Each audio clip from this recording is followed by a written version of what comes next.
আব্দুল্লাহ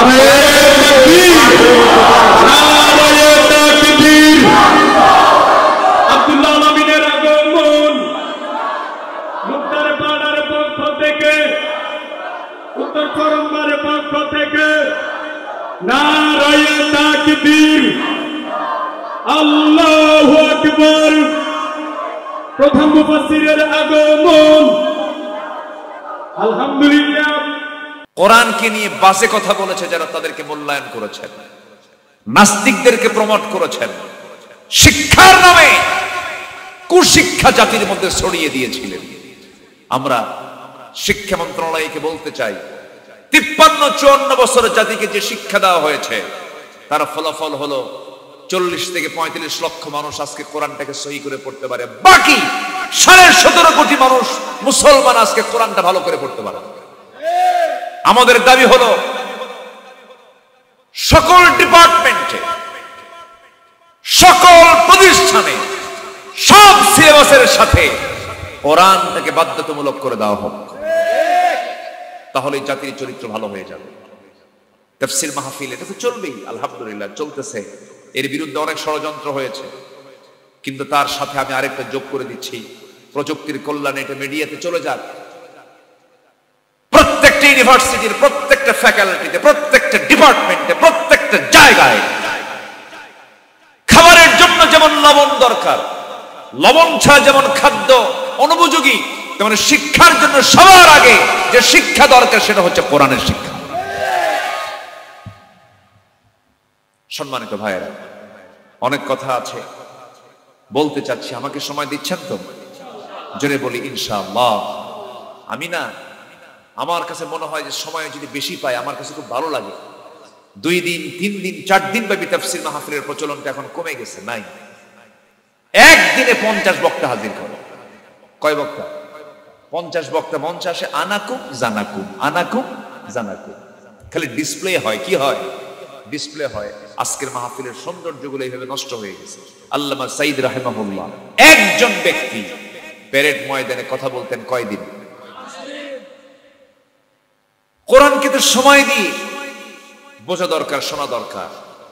ইলমুল আমিক, গভীর জ্ঞান, গভীর তথ্যগুলো দেওয়ার জন্য সময়ের দরকার কম না বেশি?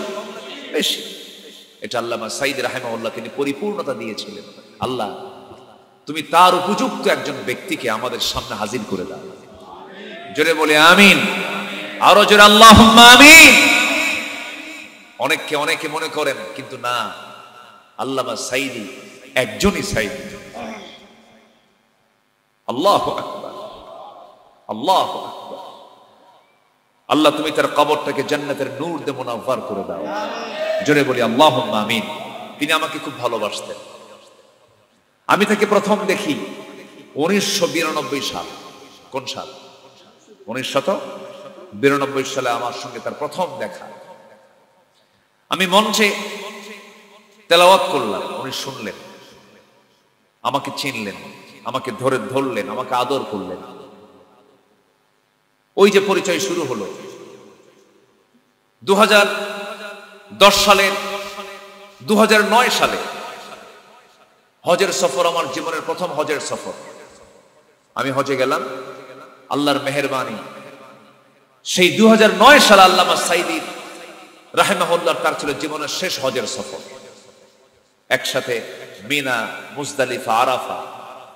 আল্লাহ পাক এই মহান ব্যক্তির সাথে একটু চলার তৌফিক দিয়েছিলেন।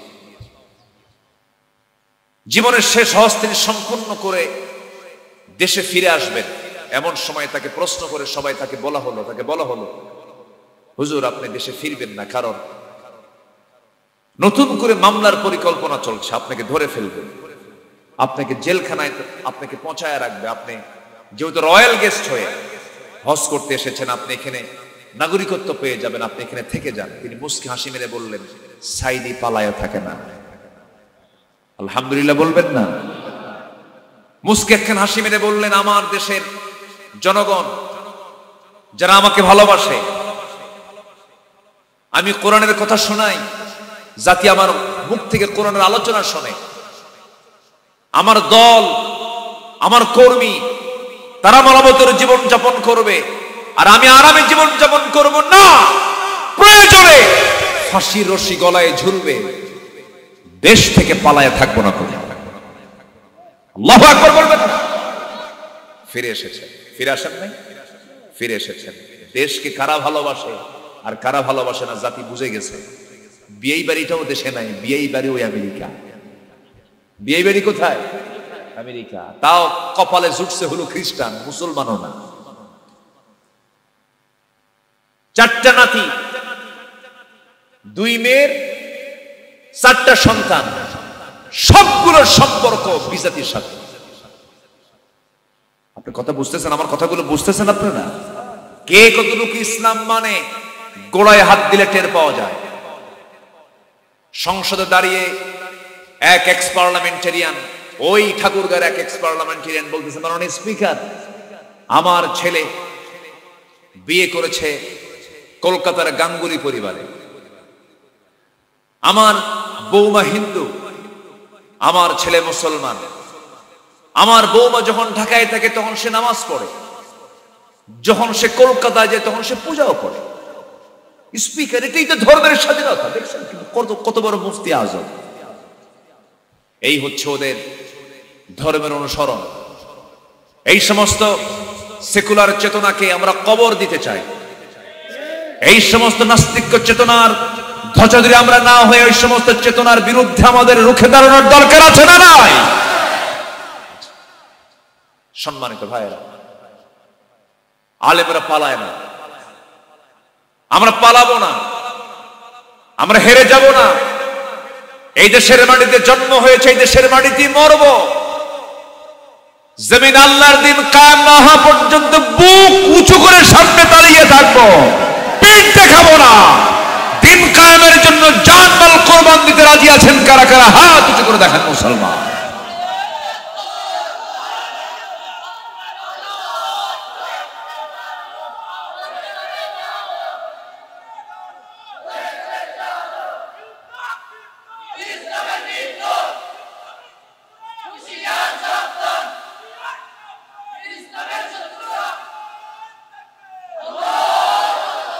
আল্লাহ কবুল করুন, জোরে বলে আমিন, আরো জোরে আমিন। দেশের দক্ষিণাঞ্চল, সমুদ্র বেষ্টিত অঞ্চল চট্টগ্রামের লোহাগাড়া উপজেলার উত্তর চরম্বা আলোর পথিক সমাজ সংঘের উদ্যোগে আয়োজিত দ্বিতীয়তম তাফসীরুল কোরআন মাহফিল 2025 মহৎ আয়োজনের সম্মানিত সুযোগ্য সভাপতি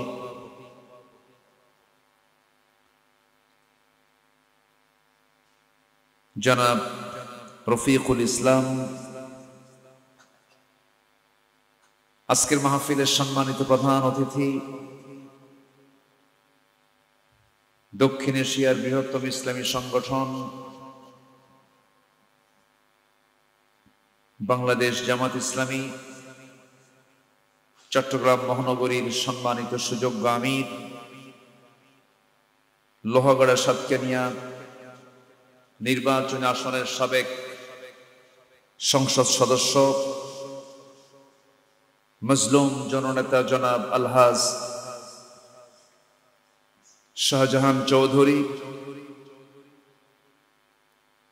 আজকের মাহফিলের সম্মানিত মেহমানবৃন্দ,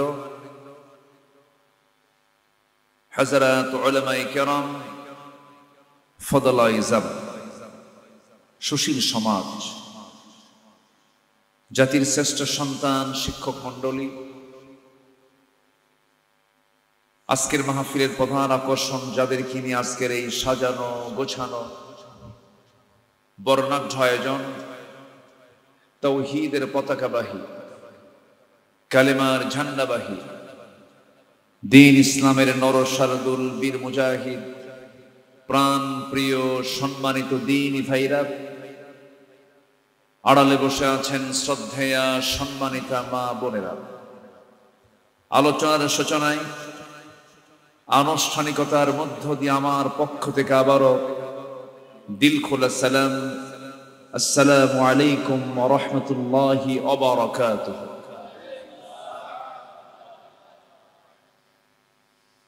সবাই কেমন আছেন? বেগুন কেন আছেন?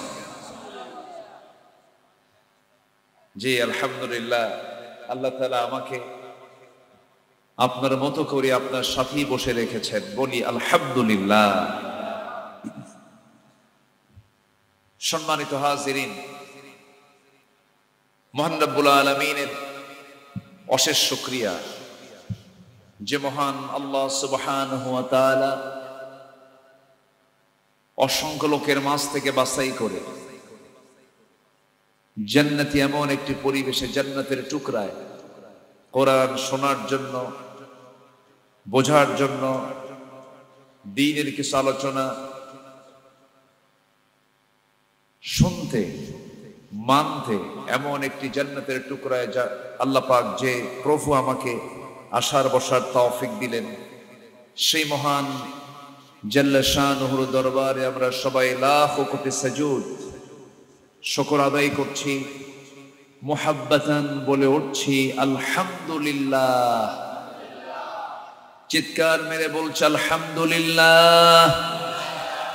সবাই বলছে আল্লাহুম্মা ইন্নী আসআলুকা আল হুদা ওয়াত তুকা ওয়াল আফাফা ওয়াল গিনা।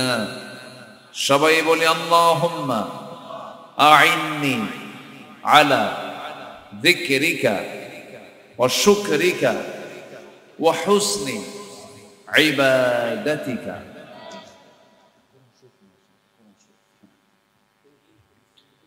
সম্মানিত হাজিরিন, আমরা আজকের যে প্রোগ্রামে উপস্থিত হয়েছে, এই প্রোগ্রামে উপস্থিত হওয়ার মূল লক্ষ্য হচ্ছে এমন একটি কিতাবের আলোচনা আমরা শুনতে এসেছি যে কিতাবের রচয়িতা, যে কিতাবের অথার,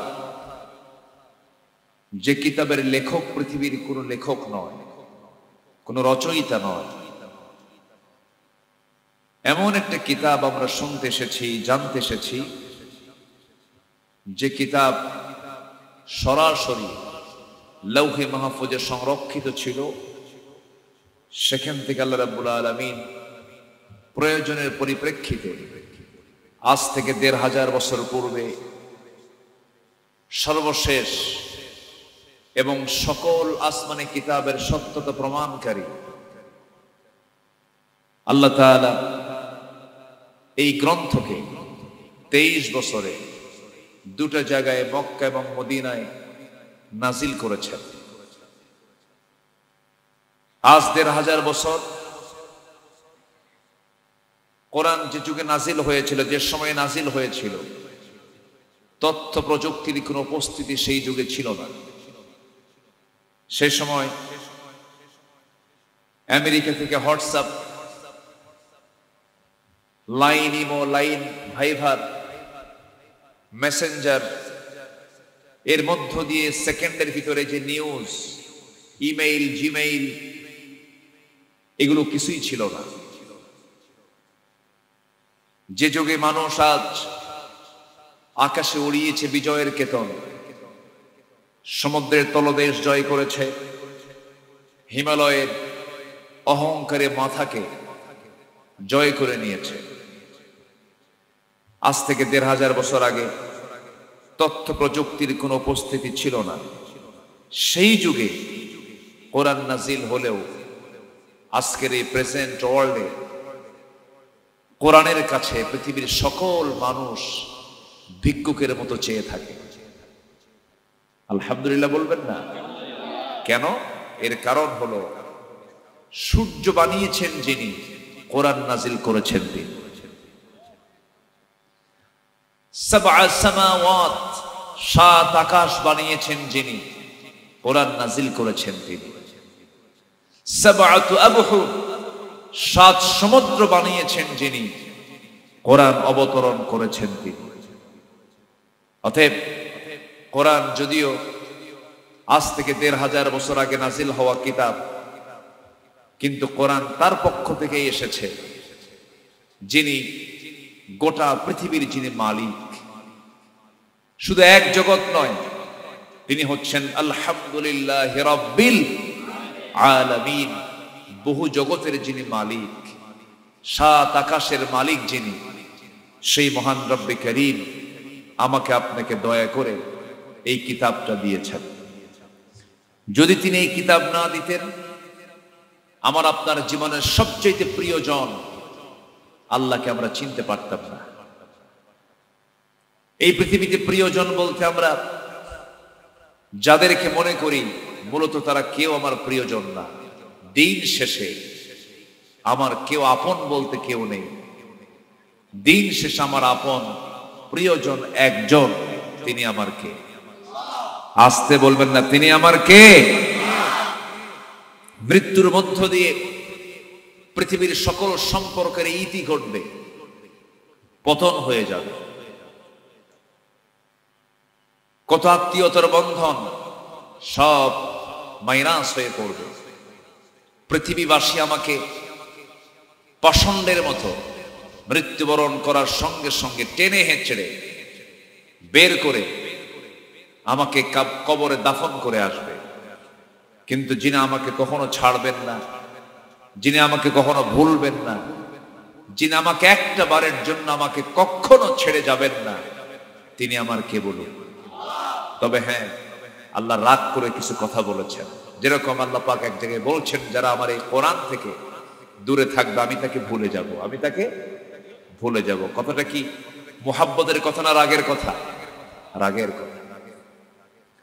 আল্লাহ রাব্বুল আলামিন বলেন, ومن أعرض عن ذكري فإن له معيشة ضنكا ونحشره يوم القيامة أعمى قال رب لم حشرتني أعمى وقد كنت بصيرا قال كذلك أتتك آياتنا فنسيتها وكذلك اليوم تنسى।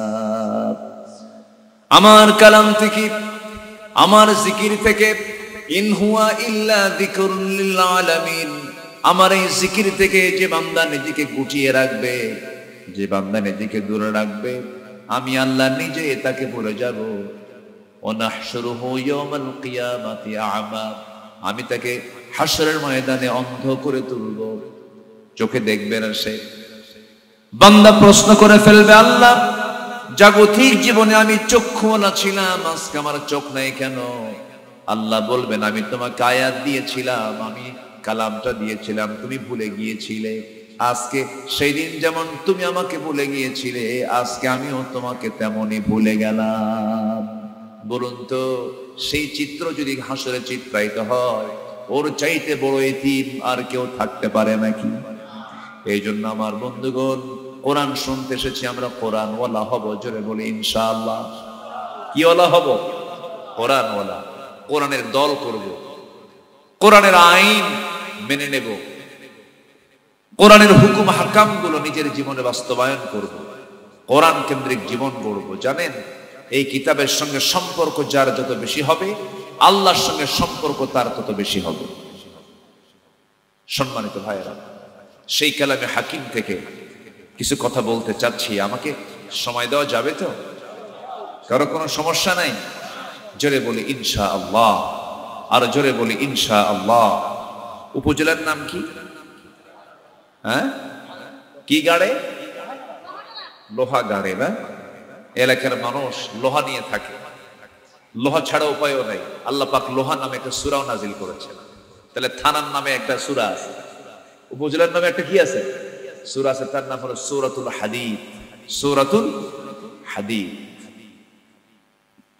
আল্লাহ রাব্বুল আলামিন লোহা নামে সূরা নাজিল করলেন। তাহলে এখন বুঝেন তো, একটা জিনিস কিন্তু ক্লিয়ার হয়ে গেল যে কোরআন শুধুমাত্র কিন্তু ধর্মীয় কিতাবের নাম না। কোরআন এমন একটি কিতাবের নাম যে কিতাবের মধ্যে সকল জ্ঞান উপস্থিত আছে। শুধু একদিকের সমস্যা নয়, সকল সমস্যার সমাধান আল্লাহ পাকের মধ্যে রেখে দিয়েছেন। জোরে বলি সুবহানাল্লাহ। লোহা নামের একটা সূরার নামকরণ করা হলো কেন? ধর্মীয় কিতাব হলে তো লোহার প্রসঙ্গ এখানে আসারই কথা ছিল। কেমনে নামাজ কালাম পড়বো, কেমনে রোজা রাখবে, এটি শেষ হয়ে যেত। কিন্তু লোহা নামে আল্লাহ তাআলা একটা সূরার নামকরণ করেছেন, এবং লোহাটা কি জন্য নাজিল করেছেন, লোহার উৎপত্তি কোন জায়গা থেকে, লোহাটা কেমনে আসলো, তার তথ্য দিয়েছেন। জোরে বলে সুবহানাল্লাহ, আরো জোরে বলে সুবহানাল্লাহ। সম্মানিত ভাইয়েরা, আল্লাহ পাক এই কিতাবের মধ্যে এমন কিছু তথ্য দিয়েছেন যা পৃথিবীর কোন তথ্যের বই আপনি খুঁজে পাবেন না, পৃথিবীর কোন গ্রন্থে আপনি পাবেন না, যা আল্লাহ পাক এই কিতাবের মধ্যে বলে দিয়েছেন। জোরে বলে সুবহানাল্লাহ। পৃথিবীর সকল জ্ঞান এই কিতাবের কাছে আসলে পরে সব হেরে যায়। সব জ্ঞান যেখানে শেষ, সেখানে কোরআনের জ্ঞান শুরু হয়ে যায়। জোরে বলে সুবহানাল্লাহ। পৃথিবীর সব তথ্য ভুল প্রমাণ করতে পারে মানুষ, কিন্তু কিয়ামত হয়ে যাবে, কিয়ামত পর্যন্ত মানুষ কোরআনের একচুল পরিমাণ ভুল কেউ প্রমাণ করতে পারবে না। কারণ কোরআন তিনিই নাজিল করেছেন, যিনি আকাশের মালিক, যিনি বিস্তৃত জমিনের মালিক, যিনি সূর্যের মালিক, যিনি চন্দ্রের মালিক। তিনি আমার কে? আসতে বলবেন না, তিনি আমার কে? আল্লাহ পাক। সম্মানিত ভাইয়েরা, লোহা নিয়ে আল্লাহ রাব্বুল আলামিন কথা বলছেন। আচ্ছা, লোহা তৈরি হয় কোথায়? চট্টগ্রামে লোহা আছে না? আছে কি না? কি কোম্পানির নাম কি বলে? BSRM, KSRM. এরা লোহা বানায়। ভালো করে কর, এরা কি লোহা বানায়? কোম্পানির না। লোহাটাকে প্রসেস করে, লোহাটাকে এক জায়গায় করে, পুরাতন লোহাগুলো আবার গলে গলে আবার এটাকে প্রসেস করে, কিন্তু লোহা তো তারা বানায় না। কিয়ামত পর্যন্ত কোনো মানুষ সুই তৈরি করার জন্য যতটুকু লোহা, এই লোহাটাও বানাতে পারবে না। লোহা পৃথিবীর কোনো মানুষ বানায় না। লোহাটা সম্পূর্ণ আল্লাহর অবদান, আল্লাহ দিয়েছেন। কেমনে? লোহাটা পৃথিবীর কোথাও থেকে, নিচ থেকে ওঠে নাই। আল্লাহ পাক লোহাটা নাজিল করেছেন। কি করেছেন বলেন? নাজিল। নাজিল হওয়া মানে কি? নিচ থেকে উপরে ওঠা, না উপর থেকে নিচে নামা? উপর থেকে নিচে নামা। আল্লাহ রাব্বুল আলামিন লোহার ব্যাপারে বলেন, وَأَنزَلْنَا الْحَدِيدَ فِيهِ بَأْسٌ شَدِيدٌ وَمَنَافِعُ لِلنَّاسِ। আমি লোহাটাকে নাজিল করেছি যাতে রয়েছে প্রচন্ড শক্তি, পাওয়ার রয়েছে। ফিহি বাসুন শাদীদ ওয়া মানাফিউ লিন-নাস, এবং যাতে মানুষের জন্য বড় উপকার আছে। আপনি জমিতে ধান লাগাবেন, সেই ধান বড় হবে, সেই ধানটাকে কাটবেন আপনি। কি দরকার? কি দরকার? কাছে কি দিয়ে বানায়? লোহা দিয়ে বানায়।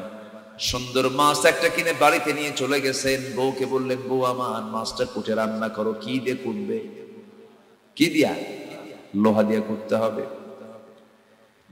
জামা পড়তে নিয়ে ছিঁড়ে গেছে, করার জন্য কি লাগবে বলেন?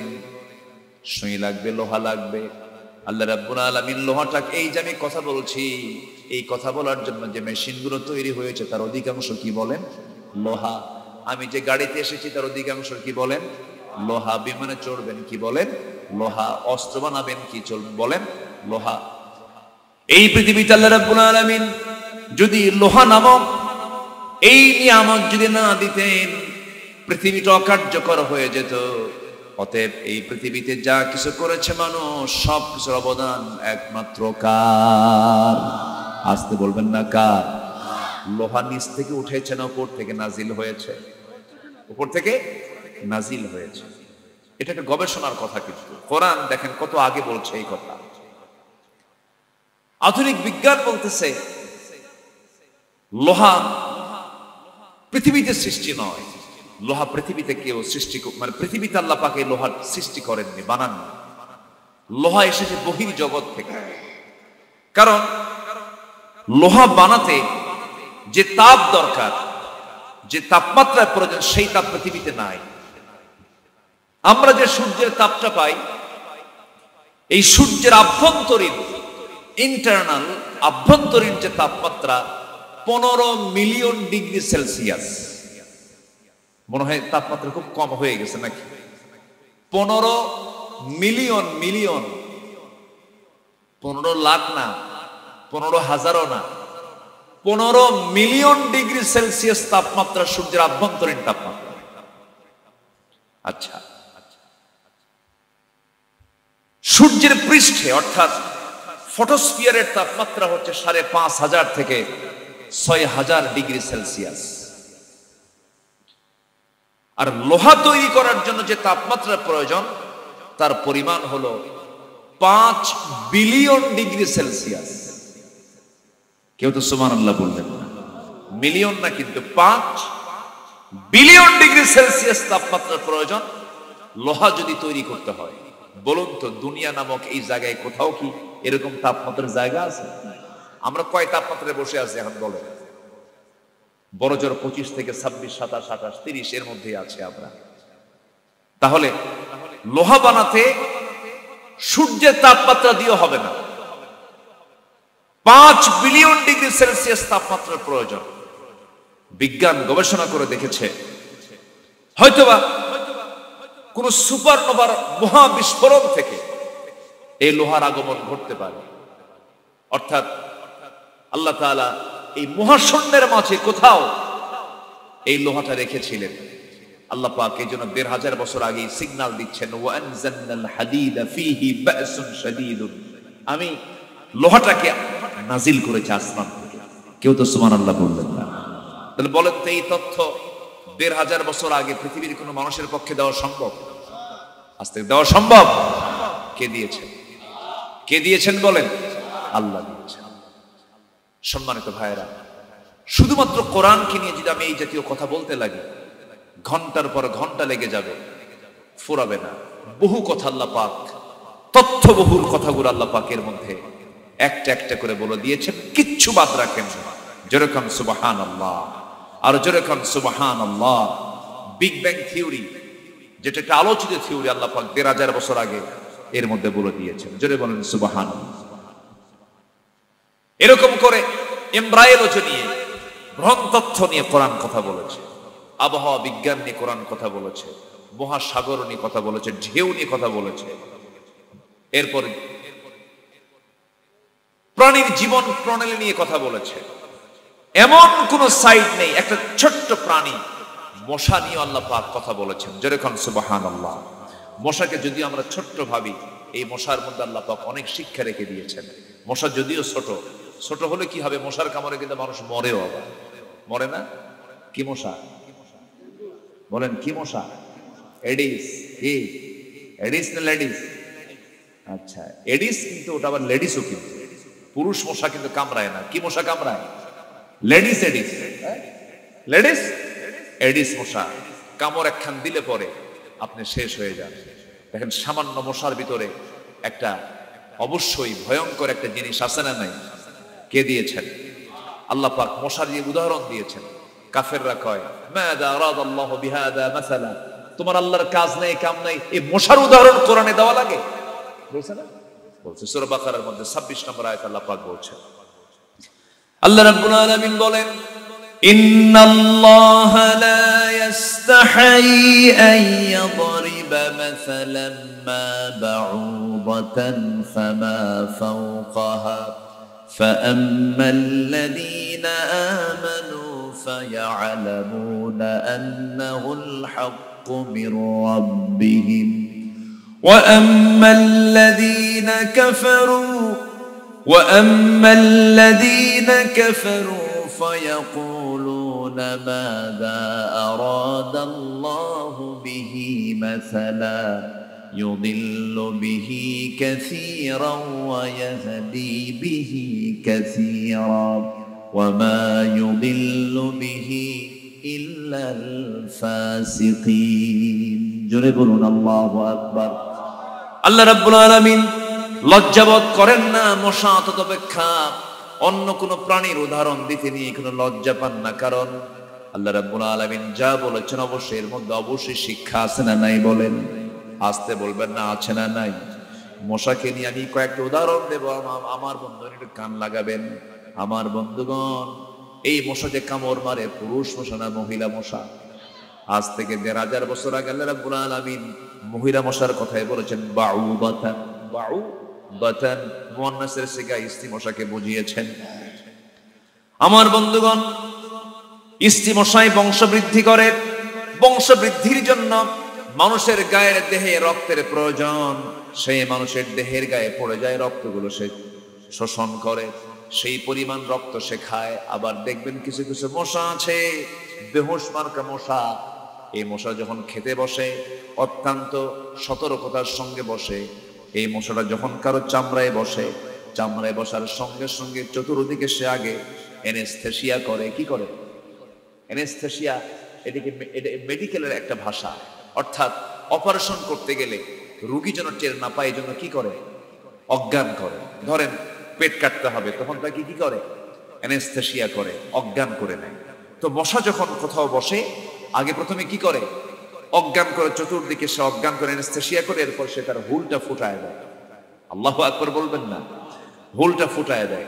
হুলটা যখন ফুটায় দেয়, বারবার দেখে আমার দেখলো কিনা, এদিক সেদিক বারবার অবজার্ভ করে, ঢুকে দিয়ে সুন্দর করে মশা রক্তগুলো শোষণ করে নিচ্ছে। কিন্তু কিছু কিছু মশা আছে অ্যালার্ট থাকে, যে পরিমাণ খাওয়া দরকার তেমনই খায়। আবার কিছু কিছু মশা আছে বেহুশ মার্কা মশা, খাইতে খাইতে ওর ওজনের চাইতে খাওয়ার ওজন বেশি হয়ে। এরকম আছে না নাই বলেন? বেশি খাইছে আর উঠতে পারে না, পাখা আর পারে না, তখন শীত হয়ে পড়ে যায়, মরে যায়। বিগত 16 বছর যারা ক্ষমতার মস্তদে ছিল, তারা কি হুশ করে খাইছে না বেহুশ করে খাইছে? শীত হয়ে পড়ছে। তাহলে উদাহরণ ঠিক না ব্যাঠিক বলেন? তাহলে আল্লাহ যে উদাহরণ দিয়েছে ১,৫০০ বছর আগে, কি ঠিক উদাহরণ না ব্যাঠিক উদাহরণ? লা ইস্তাহি আন ইয়াদরিবা মাসালান মা বাউদাতান ফামা ফাওকা। খাইছে বেশি, এত খাওয়া খাইছে। এই 16 বছর কোনো কর্মী ছিল না তাদের, সব নেতা। সব কি ছিল? নেতা। কোনো কর্মী নাই। তো যে দলে কর্মী নাই সব নেতা, বলেন তো সেই দেশে আর কিছু থাকে? হ্যাঁ, কেউ কারো কথা শুনতো না। একই দলের মধ্যে হাজারো দল, হাজারো গ্রুপ, কুত্তা গ্রুপ আর শিয়াল গ্রুপ। ওই দল চলে যাওয়ার পরে আরো কিছু দল আমার দেশে আছে, একই দলের মধ্যে মারামারি করে 50-60 জন মারা গেছে এ পর্যন্ত। শোনেন না এই রিপোর্ট গুলো? দেখেন, একই চেতনা আর একই দল আপনারা করবেন, মরবেন কেন? এরকম কেন লালন হবে? এরকম কেন হবে? কামড়া কামড়ি কেন? আমরা নতুন বোতলে পুরাতন মদ দেখতে চাই না, ঠিক কিনা? আমরা এগুলো উল্টা পাল্টা দেখতে চাই না। আমরা নতুন দেশ আমরা গড়তে চাই ইসলাম দিয়ে, কোরআন দিয়ে। জোরে বলে ইনশাআল্লাহ। কোন চোর, কোন চাঁদাবাজ, কোন সন্ত্রাসী, কোন খুনি আমার দেশের নেতৃত্বে আসবে না। আমরা দেশকে সাজাবো কোরআন দিয়ে। জোরে বলি ইনশাআল্লাহ। মৌলবাদী গালি আর চলে না, জঙ্গিবাদের গালি আর চলে না, রাজাকার আর এগুলো খায় না মানুষ। এক বেকুব ছিল, কর্মী নাই, এক নেতা, এক দল, আল্লামা হাসানুল হকিম। কি ঠিক আছে না? নাম শুনছেন আপনারা? থাকো জেলখানা, বহু জালাম জ্বালাইছো। এই 16 বছর প্রত্যেক দিন যখন বাড়ি থেকে বের হতাম, বউকে বলতাম ফিরতে পারি কিনা আল্লাহ জানে, থাকো। চলে গেলাম, আমাদেরকে ঘুমাতে দেয়নি, আমাদের উপর অস্ত্র তাক করে রেখেছিল, পাখির বাচ্চার মতো গুলি করে হত্যা করেছে 16 বছর। ওই ঝিনাইদার কালীগঞ্জের ছোট্ট ছেলে সোহান, সোহান না, সোহানই তো। ওর কি অপরাধ ছিল? তাকে গুলি করে হত্যা করে হাত পা কেটেছে। সেই ছোট্ট ছেলেটির মা তার সামনে যখন তার ছেলের লাশ হাজির করেছে, দেখে 2 চোখ নাই, 2 চোখও তুলে নিয়েছে। মা আফসোস করে বলেছে, আমার সন্তানটাকে মাল্লা, চোখটাও তোলার কি দরকার ছিল? সেদিন মা আল্লাহর কাছে নালিশ দিয়েছিল, আল্লাহ আমার সন্তানের চোখ যারা তুলেছে তুমি তাদের চোখ তুলে নিবে। বেশি দিন লাগে নাই, যারা চোখ তুলে নিয়েছিল তাদেরই গডফাদার এক এমপি কলকাতায় চলে গেল, লাশ আর ফেরে নাই, তার একটা অঙ্গ খুঁজে পায় নাই, টুকরো টুকরো করে কেটে তার রক্ত মাংসগুলোকে কমোডের ফ্ল্যাশে দিয়ে অস্তিত্বহীন করে দিয়েছে।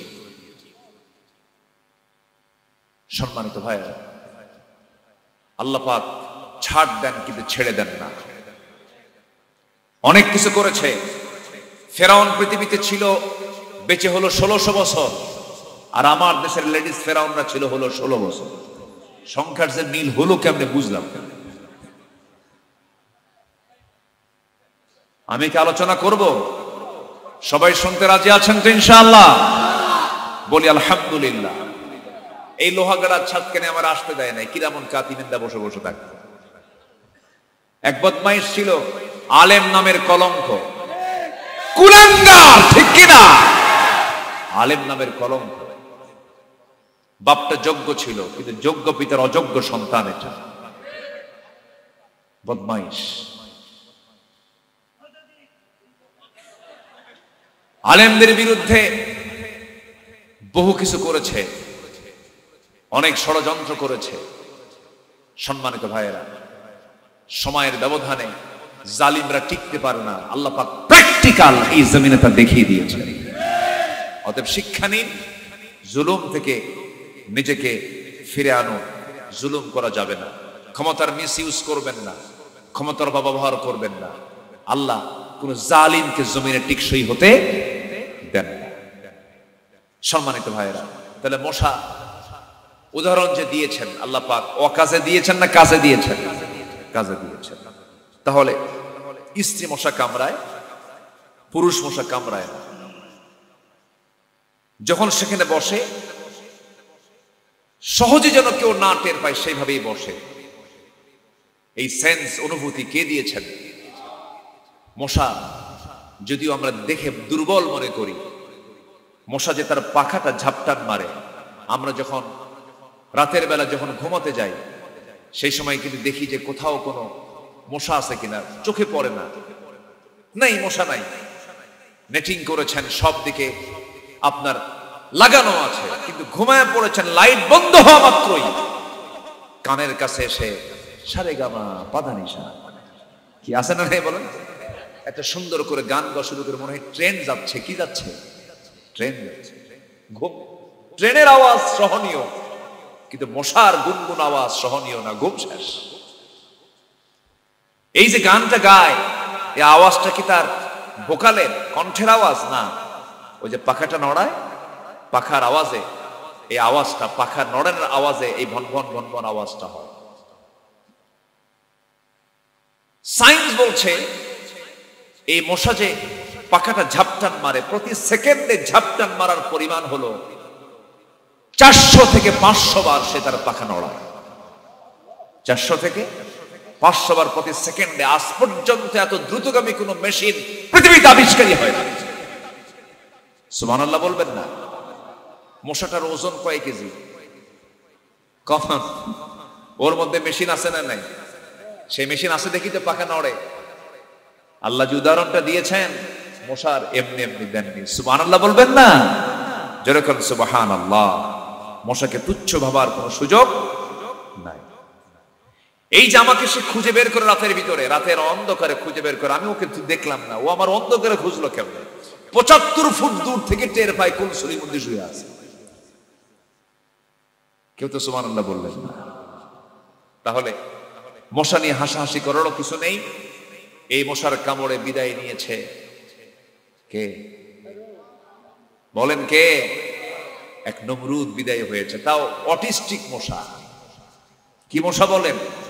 অটিস্টিক, বিকলাঙ্গ মশা, মানে প্যারালাইজড। পা ছিল দুটো অচল। আল্লাহ কয় না সচল কোন মশাকে দিয়ে এই অচল নমরুদকে মারবো না, অচল মশা দিয়ে অচল নমরুদ মরুক। আল্লাহু আকবার বলেন। আল্লাহ আছে না নাই? আসতে বলবেন না, আছে না নাই? আল্লাহ আছেন, আল্লাহ ছিলেন, আল্লাহ থাকবেন। হুয়াল আউয়ালু ওয়াল আখিরু ওয়াল যাহিরু ওয়াল বাতিন। যেরকম সুবহানাল্লাহ। মাঝে মাঝে আমাদের লেডিস ফেরাউন পাশের দেশ থেকে উকি মারে, চট করে আসবে, কয় না, চট করে আসবে। সম্মানিত ভাইয়েরা, কৌশল কেউ না, আমি আপনি কি কৌশল করি? উত্তম কুশলী কে? ওয়া মাকারু ওয়া মাকারাল্লাহ আল্লাহু খায়রুল মাকিরিন। বেশি চালাকি করা ভালো না। আলেমদের গায়ে হাত দিয়েছিলেন, চরম ভুল করেছেন। ইসলামকে নিয়ে ষড়যন্ত্র করেছেন, চরম ভুল করেছেন। কোরআনকে নিয়ে বাজে কথা বলেছে যারা, তাদেরকে মূল্যায়ন করেছেন। নাস্তিকদেরকে প্রমোট করেছেন। শিক্ষার নামে কুশিক্ষা জাতির মধ্যে ছড়িয়ে দিয়েছিলেন। আমরা শিক্ষা মন্ত্রণালয়কে বলতে চাই, 53-54 বছর জাতিকে যে শিক্ষা দেওয়া হয়েছে, তার ফলাফল হলো 40 থেকে 45 লক্ষ মানুষ আজকে কোরআনটাকে সহি করে পড়তে পারে। বাকি 17.5 কোটি মানুষ মুসলমান আজকে কোরআনটা ভালো করে পড়তে পারে। আমাদের দাবি হলো সকল ডিপার্টমেন্টে, সকল প্রতিষ্ঠানে, সব সিলেবাসের সাথে কোরআনটাকে বাধ্যতামূলক করে দেওয়া হোক। তাহলে জাতির চরিত্র ভালো হয়ে যাবে। তাফসীর মাহফিল এটা তো চলবেই, আলহামদুলিল্লাহ চলতেছে। এর বিরুদ্ধে অনেক ষড়যন্ত্র হয়েছে, কিন্তু তার সাথে আমি আরেকটা যোগ করে দিচ্ছি, প্রযুক্তির কল্যাণে এটা মিডিয়াতে চলে যাক। প্রত্যেকটা ইউনিভার্সিটির প্রত্যেকটা ফ্যাকাল্টিতে, প্রত্যেকটা ডিপার্টমেন্টে, প্রত্যেকটা জায়গায় খাবারের জন্য যেমন লবণ দরকার, লবণ ছাড়া যেমন খাদ্য অনুপযোগী, তেমন শিক্ষার জন্য সবার আগে যে শিক্ষা দরকার সেটা হচ্ছে কোরআনের শিক্ষা। সম্মানিত ভাইয়েরা, অনেক কথা আছে, বলতে চাচ্ছি, আমাকে সময় দিচ্ছেন তো? জোরে বলি ইনশাআল্লাহ। আমি না, আমার কাছে মনে হয় যে সময় যদি বেশি পাই আমার কাছে খুব ভালো লাগে। 2 দিন 3 দিন 4 দিন ব্যাপী তাফসীর মাহফিলের প্রচলনটা এখন কমে গেছে, নাই। একদিনে 50 বক্তা হাজির করে। কয় বক্তা? 50 বক্তা মঞ্চে আসে, আনাকুম জানাকুম, আনাকুম জানাকুম, খালি ডিসপ্লে হয়। কি হয়? ডিসপ্লে হয়। আজকের মাহফিলের সৌন্দর্যগুলো এইভাবে নষ্ট হয়ে গেছে। আল্লামা সাইদ রাহিমাহুল্লাহ একজন ব্যক্তি প্যারেড ময়দানে কথা বলতেন কয়দিন? কোরআনকে তো সময় দিয়ে বোঝা দরকার, শোনা দরকার। ইলমুল আমিক, গভীর জ্ঞান, গভীর তথ্যগুলো দেওয়ার জন্য সময়ের দরকার কম না বেশি? বেশি। এটা আল্লামা সাইদ রাহিমাহুল্লাহ তিনি পরিপূর্ণতা দিয়েছিলেন। আল্লাহ, তুমি তার উপযুক্ত একজন ব্যক্তিকে আমাদের সামনে হাজির করে দাও। জোরে বলে আমিন। আরো জোরে আল্লাহুম্মা আমিন। অনেকে মনে করেন, কিন্তু না, আল্লামা সাইদি একজনই সাইদি। আল্লাহু আকবার, আল্লাহু আকবার। আল্লাহ, তুমি তার কবরটাকে জান্নাতের নূর দিয়ে মুনাওয়ার করে দাও। জোরে বলি আল্লাহুম্মা আমিন। তিনি আমাকে খুব ভালোবাসতেন। আমি তাকে প্রথম দেখি 1992 সাল। কোন সাল? 1992 সালে আমার সঙ্গে তার প্রথম দেখা। আমি মঞ্চে তেলাওয়াত করলাম, উনি শুনলেন, আমাকে চিনলেন, আমাকে ধরলেন, আমাকে আদর করলেন। ওই যে পরিচয় শুরু হলো।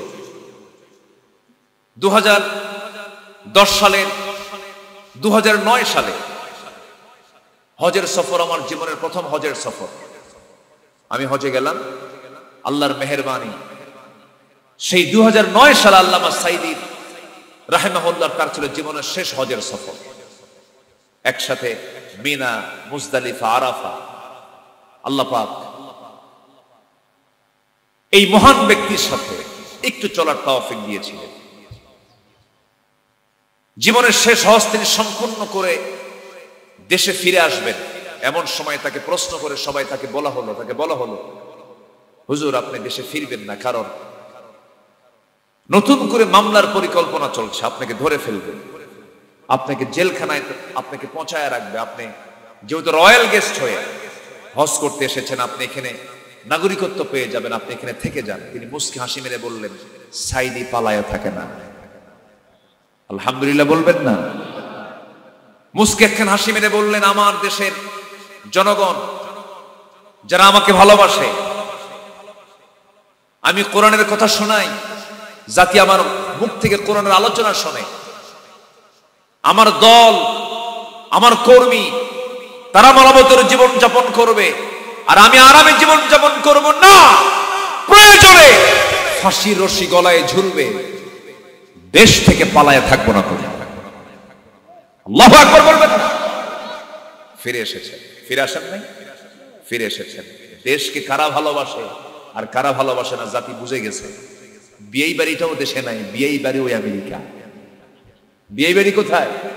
আমেরিকা। তাও কপালে জুটছে হলো খ্রিস্টান, মুসলমানও না।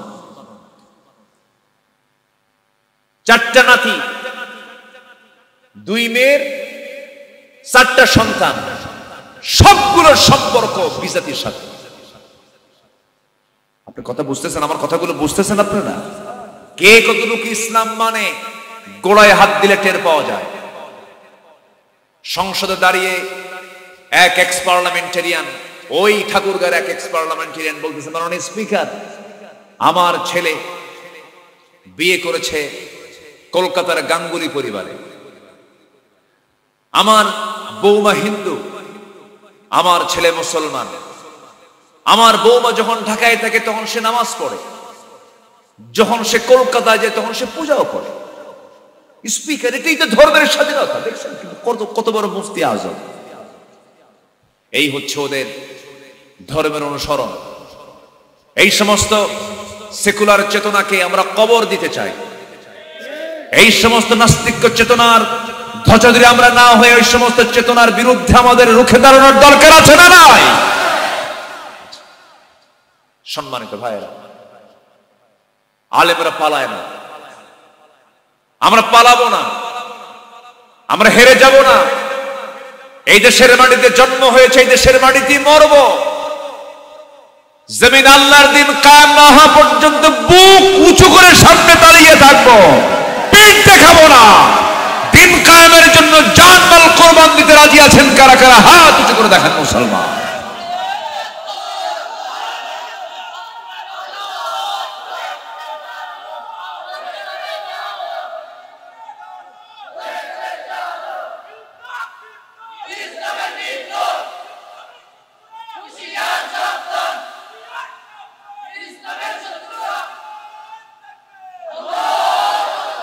আল্লাহ কবুল করুন। জোরে বলে আমিন, আরো জোরে আমিন। পরিকল্পিতভাবে এই জাতিকে কোরআন শিক্ষা থেকে দূরে রাখা হয়েছে, পরিকল্পিতভাবে। এটাকে সবার আগে মাথায় নিতে হবে। জাতি গঠন না হওয়া পর্যন্ত কোনো কিছুর স্থায়িত্ব আমরা আনতে পারবো না। এজন্য এই সবুজ ভূখণ্ডের যারা বাসিন্দা, 56,000 বর্গ মাইলের এই সোনার বাংলাদেশের 18 কোটি মুসলমানের হৃদয়ে ঢুকায় দিতে হবে কিসের জ্ঞান? কোরআনের জ্ঞানটাকে ঢুকায় দিতে হবে। দুঃখে বুকটা ফেটে যায়। শিক্ষার ডিপার্টমেন্ট চালিয়েছে যারা, ধর্ম মন্ত্রণালয়ের ডিপার্টমেন্ট যারা চালিয়েছেন, আমার দেশের মুসলমান মাত্র 5% নামাজ পড়ে, 5%। বাকি 95% নামাজের কোনো খবরই নাই। বলেন তো, কোনোদিন কি ধর্ম মন্ত্রণালয় কোনোদিন এগুলো নিয়ে কোনো চিন্তা করেছে? চিন্তা করেনি। অথচ আমরা দেখেছি সকল ডিপার্টমেন্টগুলো অর্থ বরাদ্দ পেয়েছে, অনেক জায়গায় তারা অর্থের যোগান দিয়েছে, কিন্তু জাতিকে কেমনে নামাজের দিকে উদ্বুদ্ধ করা যায় এই জাতীয় কোনো ট্রেনিং, এই জাতীয় কোনো শিক্ষা জাতিকে দেওয়া হয়নি। বিভিন্নভাবে ধোকার মধ্যে ফেলে দেওয়া হয়েছে।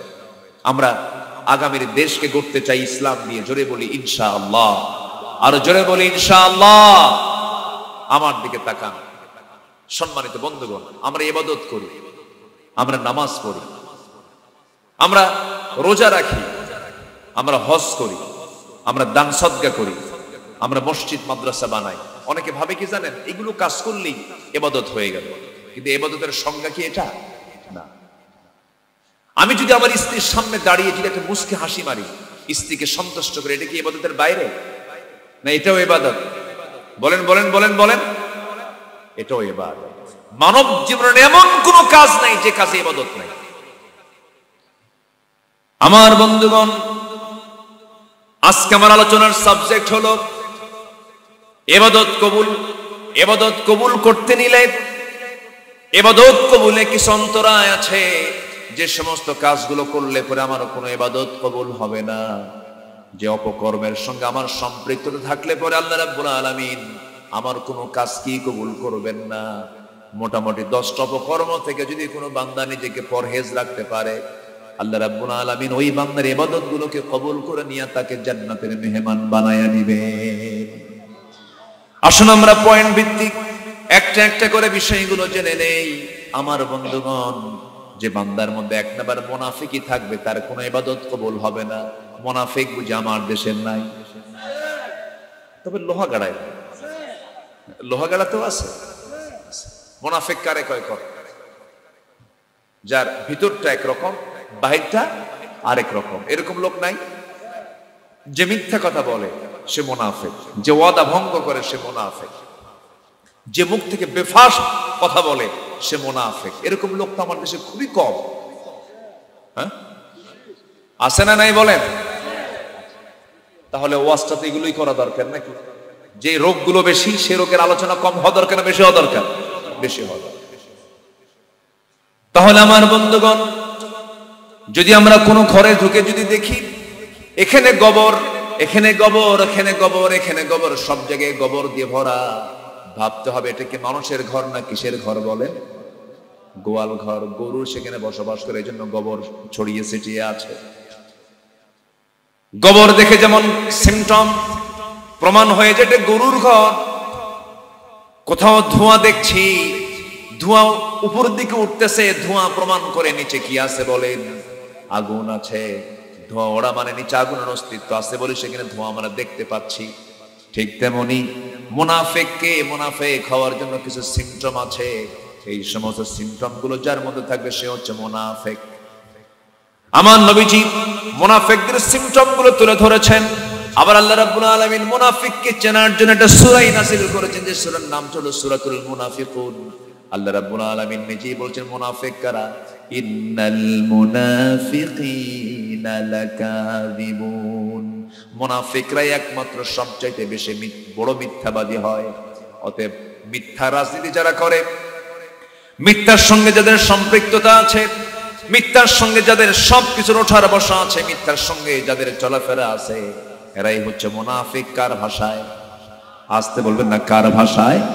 ইমানদার কখনো তার জবান থেকে মিথ্যা কথা বের করতে পারে না। ইমানদারের মুখ থেকে কখনো জবান থেকে কখনো মিথ্যা আসতে পারে না।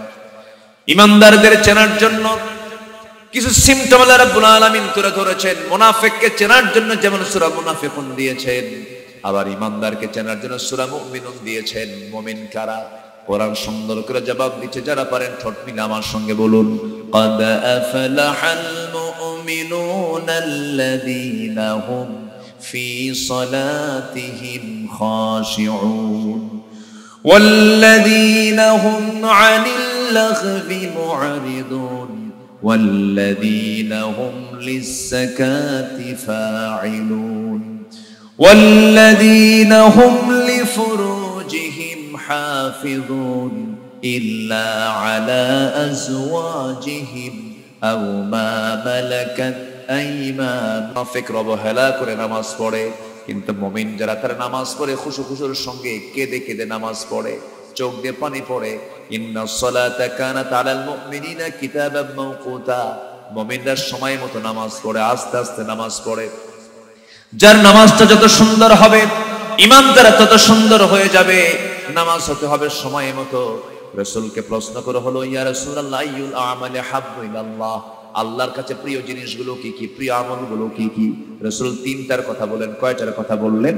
তিনটার কথা বলেন। এক নাম্বার বললেন আসসালাতু আলা ওয়াক্তিহা, সময় মতো নামাজ পড়া, সময় মতো নামাজ পড়া।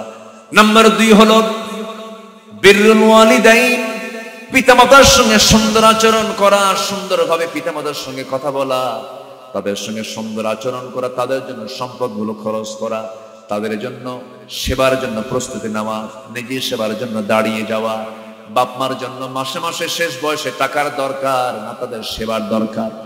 সেবার দরকার, টাকা দিয়ে তো সেবা হয় না, সেবাটা আলাদা জিনিস, স্পেশাল সেবা করতে হবে। নাম্বার 3 হলো আল জিহাদ ফি সাবিলিল্লাহ, আল্লাহর পথে জিহাদ করা। এই হাদিসটার বিষয়ে একটু পরে ব্যাখ্যায় চলে যাব। তিনটা কাজ হাদিসে শুনলাম আমরা, মনে থাকবে সবার। নাম্বার 1 হলো আইয়ুল আমাল হাব্বু ইলাল্লাহ, রাসূল বললেন 1 নাম্বার কাজ হলো সময় মতো নামাজ পড়া। নাম্বার 2 হলো পিতামাতার সঙ্গে সুন্দর আচরণ করা। নাম্বার 3 হলো দিন প্রতিষ্ঠার জন্য জিহাদ করা। কার পথে? আসতে বলবেন না, কার পথে? মুনাফিকরা নামাজ পড়তে পারে, মুনাফিকরা রোজাও রাখতে পারে, মুনাফিকরা দান সদকা করতে পারে, কিন্তু মুনাফিকরা কখনো জিহাদের ময়দানে যেতে পারে না। তাহলে মুনাফিককে চেনার জন্য নামাজে চেনা যায় না, জিহাদে চেনা যায়? মুনাফিক চেনা যাবে নামাজে না ময়দানে? নামাজে না ময়দানে? মুনাফিকরা কখনো মামলা খাবে না। কি মুনাফিকরা কখনো? বরং যাদের বিরুদ্ধে মামলা হবে তাদের, যাদের মামলা হচ্ছে, যারা মামলা করতেছে তাদের পিছনে পিছনে গিয়ে বলবে আরো মামলা দাও। কি কথা কি বুঝতেছেন আপনারা?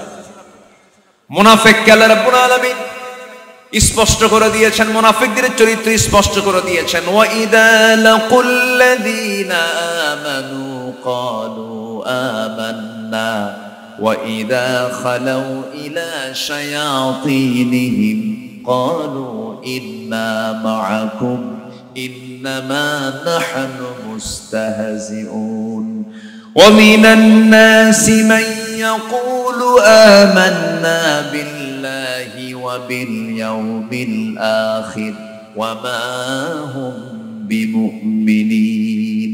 জোরে বলি আল্লাহু আকবার। ওরা বলে আমরা ঈমান আনছি, কিন্তু না, ওয়া মা হুম বিমুমিনিন, তারা ঈমান আনে নাই, তারা মুমিন নয়। মুমিন হওয়ার জন্য শর্ত হলো নামাজটা তার রেগুলার হবে, মনোযোগ সহকারে হবে, সময় মতো হবে, অত্যন্ত গুরুত্বের সঙ্গে হবে। নামাজ না পড়লে সে ছটফট করতে থাকবে। আজান হয়ে গেছে ইমানদার, তখন সে অস্থির হবে, আমি কেমন আল্লাহর সামনে হাজিরা দিয়ে দেব। আজান শোনার সঙ্গে সঙ্গে ইমানদার অস্থির চিত্ততা তার মধ্যে কাজ করবে। ফজরের সময় আজান শোনার সঙ্গে সঙ্গে তার বিছনা তার কাছে কাঁটা মনে হবে, উঠবো কখন, নামাজে দাঁড়াবো কখন। শয়তান প্রত্যেক রাতে শেষ বেলায় আসে, শেষ সময় একদম ফজরের একটু আগ দিয়ে চলে আসে, তাহাজ্জুদের সময় চলে আসে। শয়তান প্রত্যেক বান্দার কাছে এসে শেষ রাত্রে এসে বান্দার পাশে বসে 3টা গিট মারে। 3টা কি মারে? গিট মেরে দেয়। এলাকায় গিট মারাকে কি বলে? গিরা। গিরা না? গিরা তো এগুলোকে গিরা বলে। গিরা বলে না এগুলো? কি মারে? গিরা, গিট মারে। আপনাদের ভাষাগুলো আমি মোটামুটি এই 20-25 বছরে আস্তে আস্তে অনেকগুলো ভাষাই বুঝি আমি।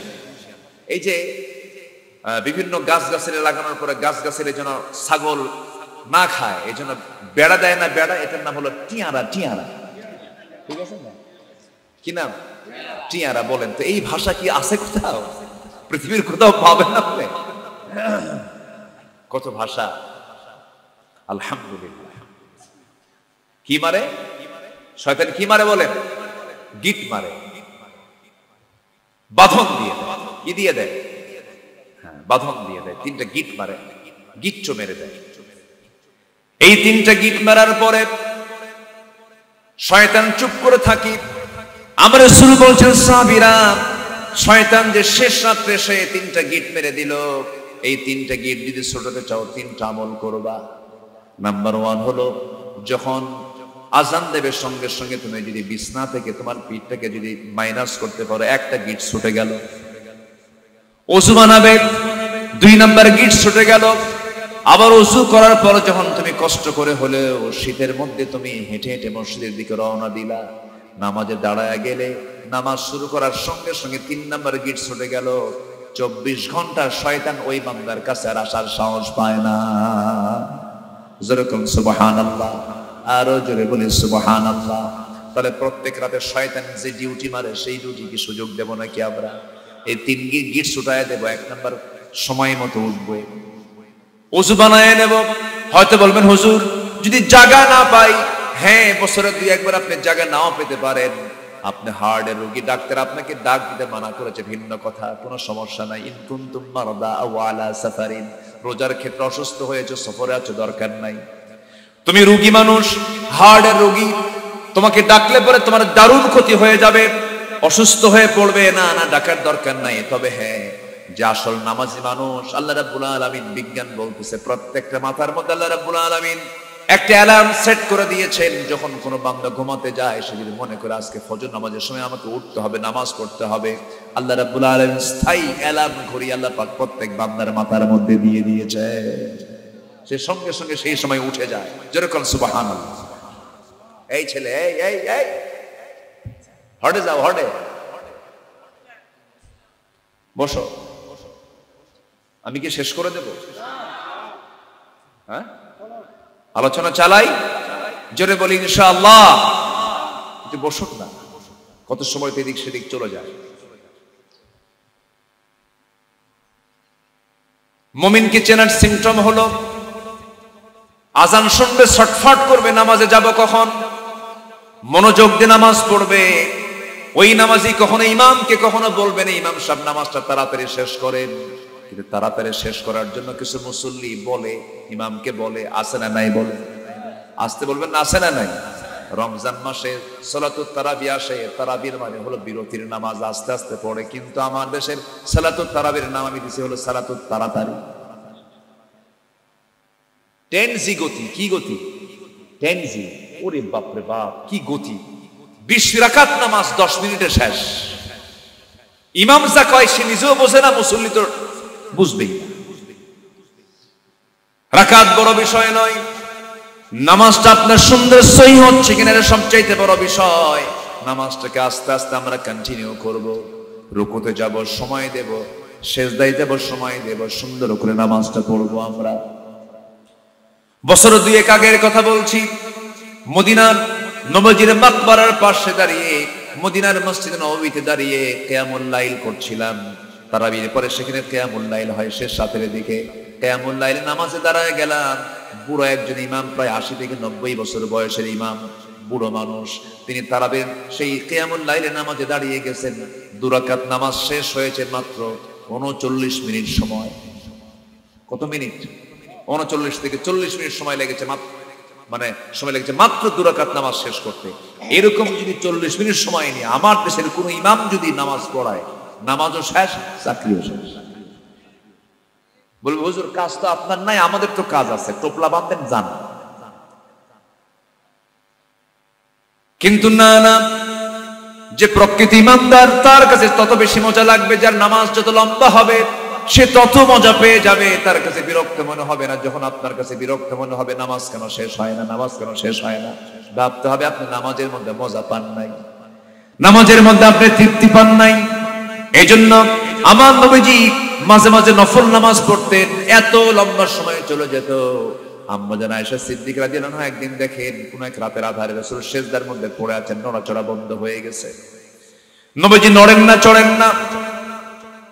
পিছন থেকে চিমটি কাটলেন, নবীজি নড়ে উঠলেন, সালাম ফেরার পরে বলছেন আয়েশা আমাকে চিমটি কাটলে কেন?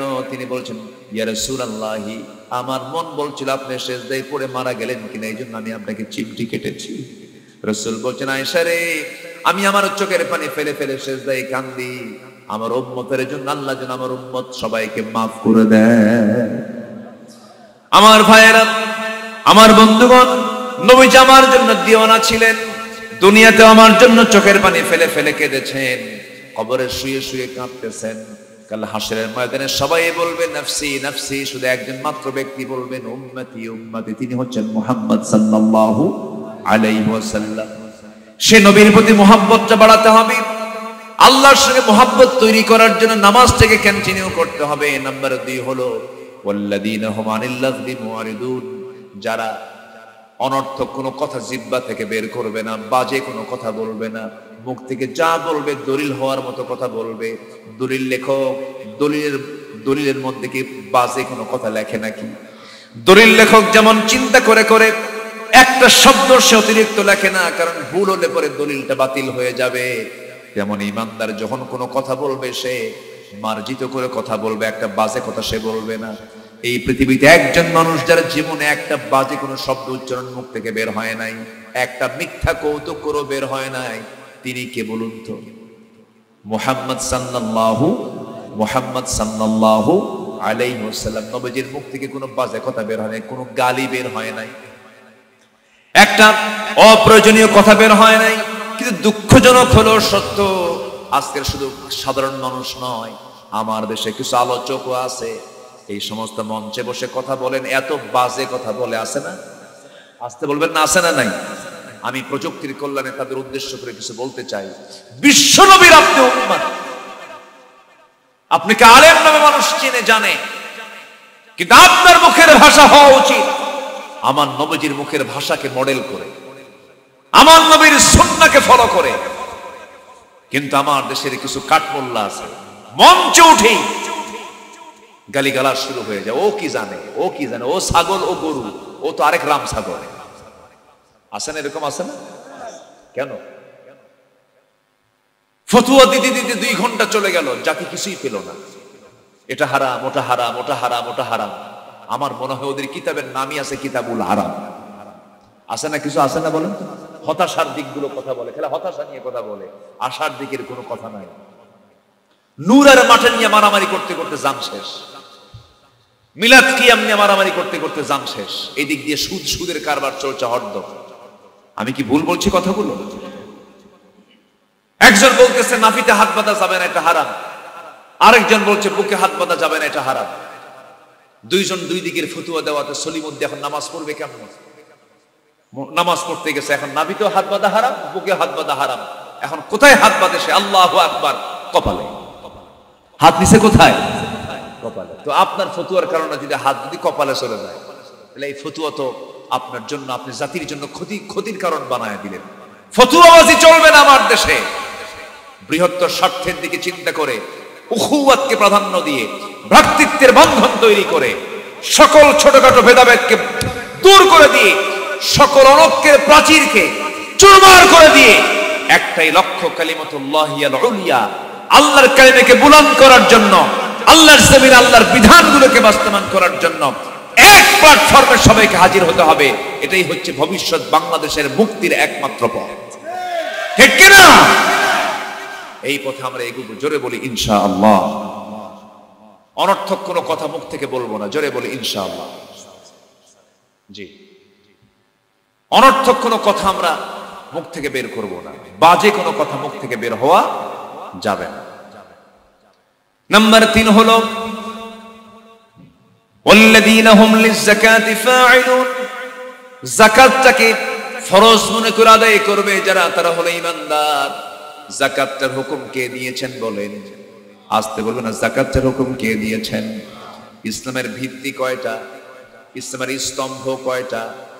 বুনিয়াল ইসলাম আলা 50। ইসলামের বুনিয়াদ, ইসলামের বেনা হলো 5টা। নাম্বার 1 হলো কালিমা, নাম্বার 2 হলো নামাজ, নাম্বার 3 কি বলেন? কালেমা, নামাজ, রোজা, হজ, যাকাত। এটা আমরা বাংলায় পড়েছি, বাংলা বইয়ে পড়েছি। কালেমা, নামাজ, রোজা, হজ, যাকাতকে 5 নম্বরে আমরা নিয়েছি বাংলায়, কিন্তু হাদিসের পরিভাষা অনুযায়ী যাকাত কিন্তু 5 নম্বরে নয়। যাকাত হলো নামাজের পরে। কালেমা, নামাজ, যাকাত। কালেমা, সালাত, যাকাত। আকিমুস সালাহ ওয়া আতুজ যাকাত। নামাজ হলো আল্লাহর হক, যাকাত হলো বান্দার হক। আল্লাহর হক, হাক্কুল্লাহ, হাক্কুল ইবাদ, আল্লাহ পাক দুটাকে একসঙ্গে রেখে দিয়েছেন। কালেমা, নামাজ, যাকাত, এরপরে হজ, এরপরে সওম রমাদান। ইসলামের স্তম্ভ হলো 5টা। একটা বিল্ডিং যখন গড়ে তোলা হয়, 10 কলামের বিল্ডিং, মাঝখানে 4টা পিলার থাকলো, 2 সাইডে 3 6টা থাকলো। মাঝখানের যে পিলার গুলো থাকে, সেই পিলার গুলোতে, সেই স্তম্ভগুলোতে লোহার পরিমাণ কম থাকে না বেশি থাকে? রডের পরিমাণটা বেশি থাকে, কারণ বিল্ডিং এর সম্পূর্ণ লোডটা সবচেয়ে বেশি চাপ থাকে মাঝখানে। বিল্ডিং এর মাঝখানের কলামে যেমন রড বেশি থাকে, বিল্ডিং এর ভারসাম্য রক্ষা করার জন্য ইঞ্জিনিয়ার সাইডের কলামগুলোর চাইতে মাঝখানের কলামে রড বেশি দিয়ে রাখেন। তেমন ইসলামের বেনা হলো, স্তম্ভ হলো 5টা। আগে 2টা, পরে 2টা। আগের 2টা হলো কালেমা, নামাজ, পরের 2টা হলো হজ এবং অসম রমাদান, রমজান মাসে রোজা। মিডল পিলার অফ ইসলাম হলো যাকাত। মাঝখানের পিলার 3 নম্বর পিলারের নাম কি বলেন? যাকাত। যাকাতটা আল্লাহ পাক ঠিক মাঝখানে রেখে দিয়েছেন, কিন্তু আমার দেশের ইঞ্জিনিয়াররা, ধর্মের ইঞ্জিনিয়াররা, এটাকে উলট পালট করে নেওয়া, নামাজের জায়গায় নামাজের পরে যাকাত না রেখে রোজা ঢুকায় দিয়ে যাকাতকে নিয়ে গেছে কয় নাম্বারে? বিল্ডিং থাকে, বিল্ডিং থাকে, প্ল্যান উল্টা পাল্টা হয়ে গেছে। টিকবে কেন? মানে কালেমা, নামাজ, রোজা, হজ এগুলো আদায় করো, যাকাত পরের বিষয়, তো পরে দেখা যাবে। সুদ টুদ খাও, যেরকম নাউজুবিল্লাহ। যাকাত যেখানে থাকবে না সেখানে কি থাকবে? সুদ থাকবে। আমার বন্ধুগণ, আল্লাহ রাব্বুল আলামিন বলছেন মুমিন তো তারাই হবে নামাজটাকে যারা রেগুলার করবে। নাম্বার 2, জিহ্বার লাগাম টেনে ধরবে, বাজে কোনো কথা বলবে না। নাম্বার 3 হলো যাকাতটাকে যারা কন্টিনিউ করবে। আল্লাহ রাব্বুল আলামিন নামাজকে সিরিয়ালে 1 নাম্বার রেখে দিলেন। নাম্বার 2 জিহ্বাকে রাখলেন। নাম্বার 3 আবার যাকাত নিয়ে আসেন। নাম্বার 4 হলো ওয়াল্লাযীনা হুম আনিল লাগযি মুরিদুন, যারা লজ্জাস্থানের যারা হেফাজত করবে, লজ্জাস্থানকে যারা কন্ট্রোল করবে, লজ্জাস্থানের যারা হেফাজত করবে।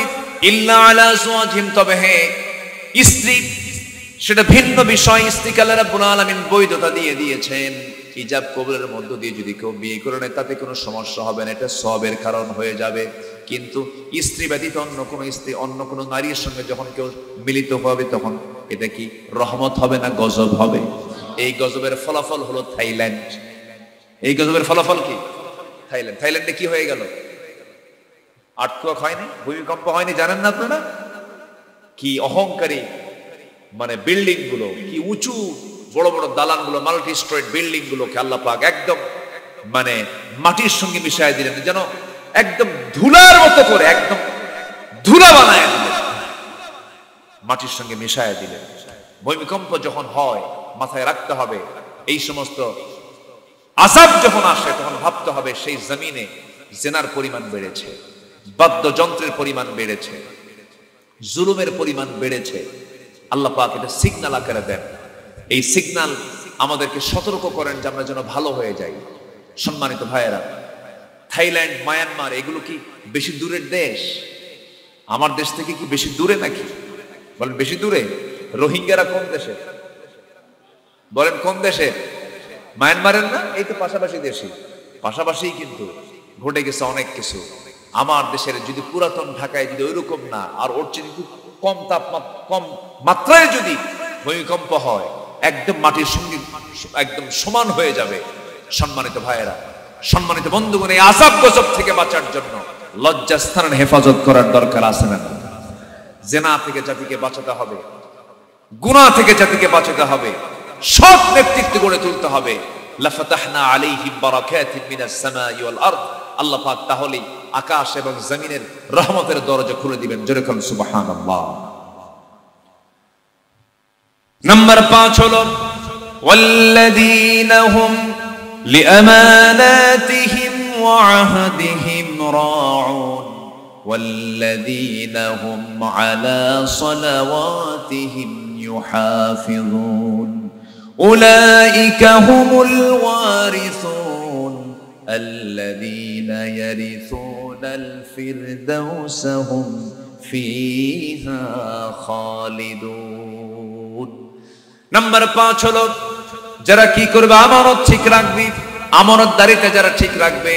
নাম্বার 6 হলো ওই সমস্ত বান্দাগুলো প্রকৃত মুমিন যারা ওয়াদা ঠিক রাখবে।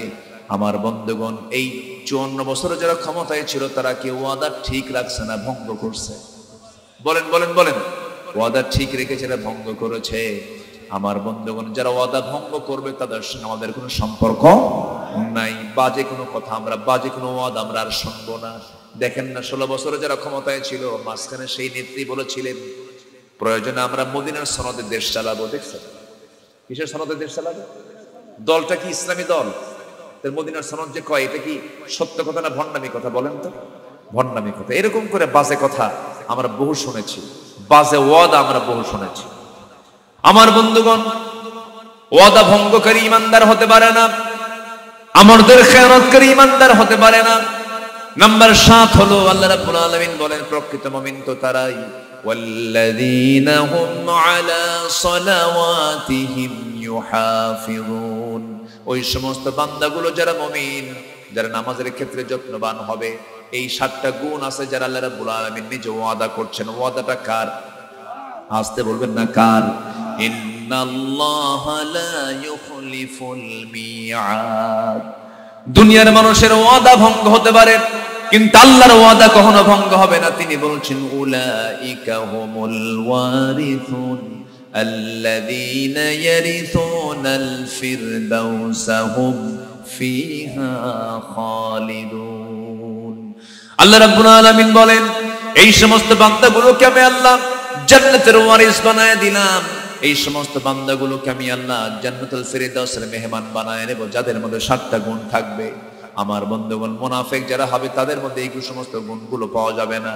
আমার ভাইয়েরা, ইবাদত কবুল হওয়ার জন্য মুনাফিকের চরিত্র বাদ দিতে হবে। কোনো সিমটম নিজের ভিতরে রাখা যাবে না, মিথ্যা বলা যাবে না, ওয়াদা ভঙ্গ করা যাবে না, আমাদের খেয়ানত করা যাবে না, মিথ্যা পাপের দিকে যাওয়া যাবে না, মিথ্যা সাক্ষীর দিকে যাওয়া যাবে না, চগলখুরি করা যাবে না, গীবতের মতো চরম গুনাহ করা যাবে না, কোনো হক সম্বলিত কোনো গুনাহ, হক নষ্ট হয়ে যায় এমন জাতীয় কোনো গুনাহ সম্পূর্ণ করা যাবে না। নাম্বার 2 হলো ওই সমস্ত বান্দাগুলো, যে সমস্ত বান্দাগুলোর ইবাদত কবুলে 10টা অন্তরায় রয়েছে, এর মধ্যে 1 নাম্বার বলে ফেললাম মুনাফিকি যারা করবে। নাম্বার 2 হলো ইবাদত কবুলের অন্তরায়, নাম্বার 2 হলো নামাজে যারা অলসতা দেখাবে, নামাজ যারা পড়বে কিন্তু অলসতা করবে, তাদের ইবাদত আল্লাহর দরবারে মঞ্জুর হবে না। আল্লাহ রাব্বুল আলামিন নিজে বলছেন, ফাওয়াইলুল লিল মুসাল্লিন আল্লাযীনা হুম আন সালাতিহিম সাহুন আল্লাযীনা হুম ইউরাউন ওয়া ইয়ামনাউনাল মাউন। নাম্বার 3 হলো আল্লাহ এবং রাসূলের যারা চরম অবাধ্যতা করবে, সীমা লঙ্ঘন যারা করবে, তারা ইবাদত করলে আল্লাহর দরবারে সে ইবাদত মঞ্জুর হবে না। আল্লাহ রাব্বুল আলামিন বলেন, ওয়া মান ইয়াসিল্লাহা ওয়া রাসূলাহু ওয়া ইয়াতাআদ্দা হুদুদাহু ইউদখিলহু নারান খালিদান ফিহা ওয়া লাহু আযাবুম মুহিন। জোরে বলুন আল্লাহু আকবার। নবীর মুহাব্বত থাকার দরকার আছে না নাই? আসতে বলবেন না, আছে না নাই? নবীর মুহাব্বত যদি না থাকে আল্লাহর মুহাব্বত জুটবে না। নবীর ভালোবাসা যদি না জোটে, না থাকে, আল্লাহর ভালোবাসাও জুটবে না। সবার আগে আল্লাহর মুহাব্বত পেতে হলে নবীর প্রতি আনুগত্য থাকতে হবে। আল্লাহ রাব্বুল আলামিন রাসূলকে আনুগত্যের জন্য অর্ডার দিয়েছেন। আল্লাহ পাক রাসূলকে দিয়ে জানিয়ে দিচ্ছেন, ইন কুনতুম তুহিব্বুনাল্লাহা ফাত্তাবিউনি ইউহিব্বুকুমুল্লাহ ওয়া ইয়াগফির লাকুম যুনুবাকুম ওয়াল্লাহু গফুরুর রহিম। জোরে বলুন আল্লাহু আকবার। আমার নবীকেও ভালোবাসেন কে? আসতে বলবেন না, কে? আল্লাহ আমার রাসূলকে ভালোবাসেন, আমার রাসূলকে ভালোবাসবো। আল্লাহর ভালোবাসা পাওয়ার জন্য শর্ত হলো রাসূলের আনুগত্য করতে হবে। জীবনের এক জায়গায় না, সব জায়গায়, সব জায়গায় তার আনুগত্য করতে হবে। রাসূল কেমন করে খেয়েছেন, রাসূল কেমন করে পড়েছেন, রাসূল কেমন করে নামাজ পড়েছেন, রাসূল কেমন করে ঘুমিয়েছেন, রাসূল কেমন করে কি কাজ, সব কাজগুলো কেমন করে করেছেন, সবগুলোকে আমরা আমাদের জীবনে বাস্তবায়ন করব। আমার বন্ধুগণ, নবীর মধ্যে, নবীর মুহাব্বত যার মধ্যে যত বেশি থাকবে, আমার আল্লাহর সঙ্গে তার মুহাব্বত তত বেশি হয়ে যাবে। নবীর প্রতি যার আনুগত্য যত বেশি বাড়বে, আল্লাহর সঙ্গে তার মুহাব্বত তত বেশি বেড়ে যাবে। নাম্বার 4 হলো আল্লাহর সাথে যারা শিরিক করবে, ইবাদত তাদের কবুল হবে না। আল্লাহ নিজে ওয়াদা করছেন, ইন্নাল্লাহা লা ইয়াগফিরু আইয়ুশরাকা বিহি ওয়া ইয়াগফিরু মা দুনা যালিকা লিমান ইয়াশা। আল্লাহ বান্দার সব গুনাহ maaf করবেন, শিরকের গুনাহ কখনো maaf করবেন না। আমার দেশে মুশরিক আছে না নাই? আল্লাহর দ্বীন যারা জমিনে কায়েম হোক, যারা চায় না, তারাই হলো মুশরিক।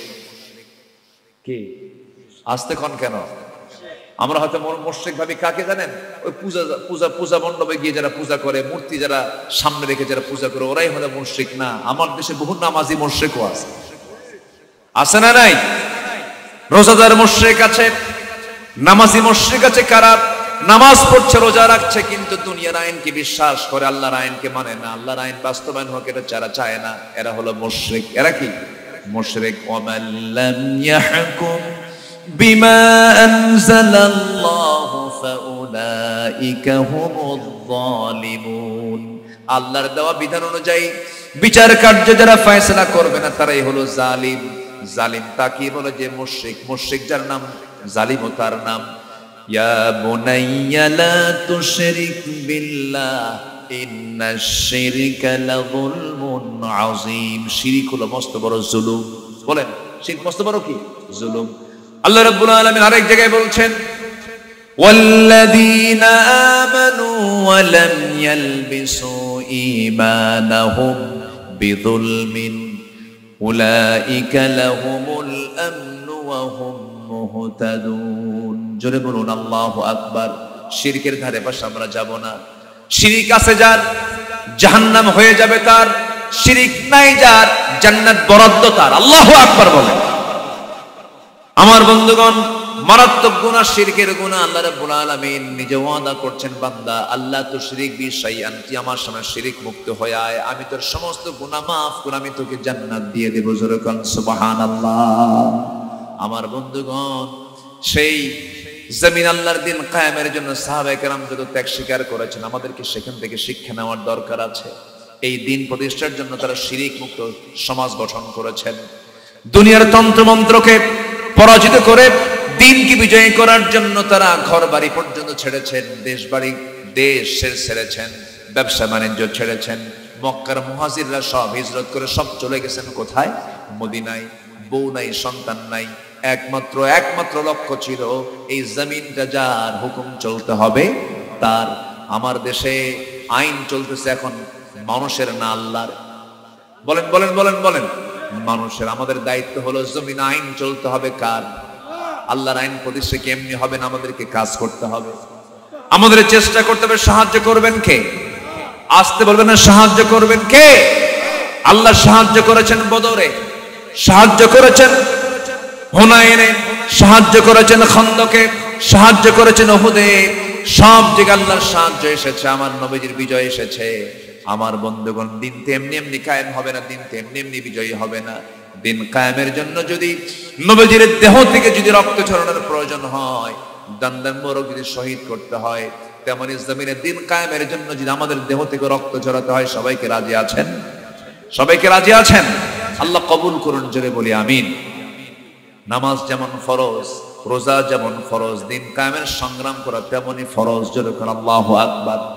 এটাকে অবহেলার চোখে দেখার কোনো সুযোগ নাই। ছোট্ট একটা ইতিহাস মনে পড়ে গেল আমার, একটু কান লাগান, মনোযোগ দিয়ে শোনার চেষ্টা করবেন। আমার নবীজি জীবনে ৮৬টি যুদ্ধ পরিচালনা করেছেন, ২৭টা যুদ্ধের নেতৃত্ব দিয়েছেন। সবচাইতে বড় যুদ্ধ পরিচালনা হয়েছে, যদিও সেই যুদ্ধের প্রয়োজন হয় নাই, শত্রুপক্ষের মুখোমুখি হওয়ার প্রয়োজন হয় নাই। তাবুক অভিযান। কি অভিযান বলেন?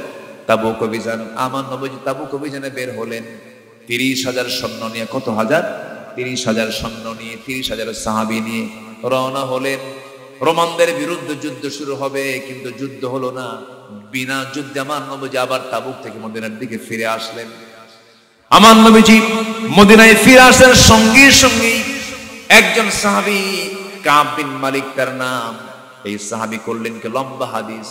তিনি হাদিসটা বর্ণনা করেন, নবীজির সামনে আস্তে করে হাঁটু গেড়ে দিয়ে নবীর সামনে এসে সালাম দিয়ে বলছে, হুজুর একটা কথা বলতে চাই। কি কথা? আপনি যুদ্ধে গিয়েছিলেন, আপনার সঙ্গে সাহাবীরাও যুদ্ধে গিয়েছিল, কিন্তু আমি কিন্তু যুদ্ধে যাই নাই। আমার নবীজি বললেন, তুমি যুদ্ধে যাও নাই কেন? বলো। হুজুর কোনো কারণ ছিল না, যেতে পারতাম, কোনো অসুবিধা ছিল না, কোনো সমস্যা ছিল না, কিন্তু গড়িমসি করেছি। গড়িমসি বুঝলেন তো? অবহেলা করেছি, যাই নাই, গড়িমসি করেছি। আমার নবীজি কিচ্ছু বললেন না। এরপরে রাসূল বলছেন, আর কে যাও নাই বলো? হুজুর আমি কাব বিন মালিক তো যাই নাই, হেলাল বিন উমাইয়াও যায় নাই, আর কে যায় নাই? মুরারা বিন রাবিআ যায় নাই। মোট কয়জন বলেন? ৩ জনের কথা বললেন। রাসূল বলছেন, আর কে যাও নাই বলো? হুজুর আমার আর জানা নাই, আমরা ৩ জন জানি, এটা আমি যতটুকু জানি। আমার নবীজি কথাগুলো শোনার সঙ্গে সঙ্গে বলেছেন, সাহাবী যা বলেছ, আর তোমার সঙ্গে আমি কথা বলবো না, তুমি এখন আমার সামনে থেকে যেতে পারো। তিনি যখন মসজিদে নববী থেকে বের হয়ে চলে গেলেন, আমার নবীজির সঙ্গে সঙ্গে সাহাবায়ে কেরামকে ডাক দিয়ে বলেন, সাহাবীরা শোনো, নোটিশ জারি করে দাও, এই মদিনার যত মুসলমান সাহাবী আমার যারা আছে, এদের সঙ্গে আমি সবাইকে জানিয়ে দিলাম, এই ৩ জন ব্যক্তির সঙ্গে কথাবার্তা, লেনদেন সবকিছু তোমরা বন্ধ করে দাও, বয়কট করো। এই ৩টার সঙ্গে আমাদের কোনো কথা নাই।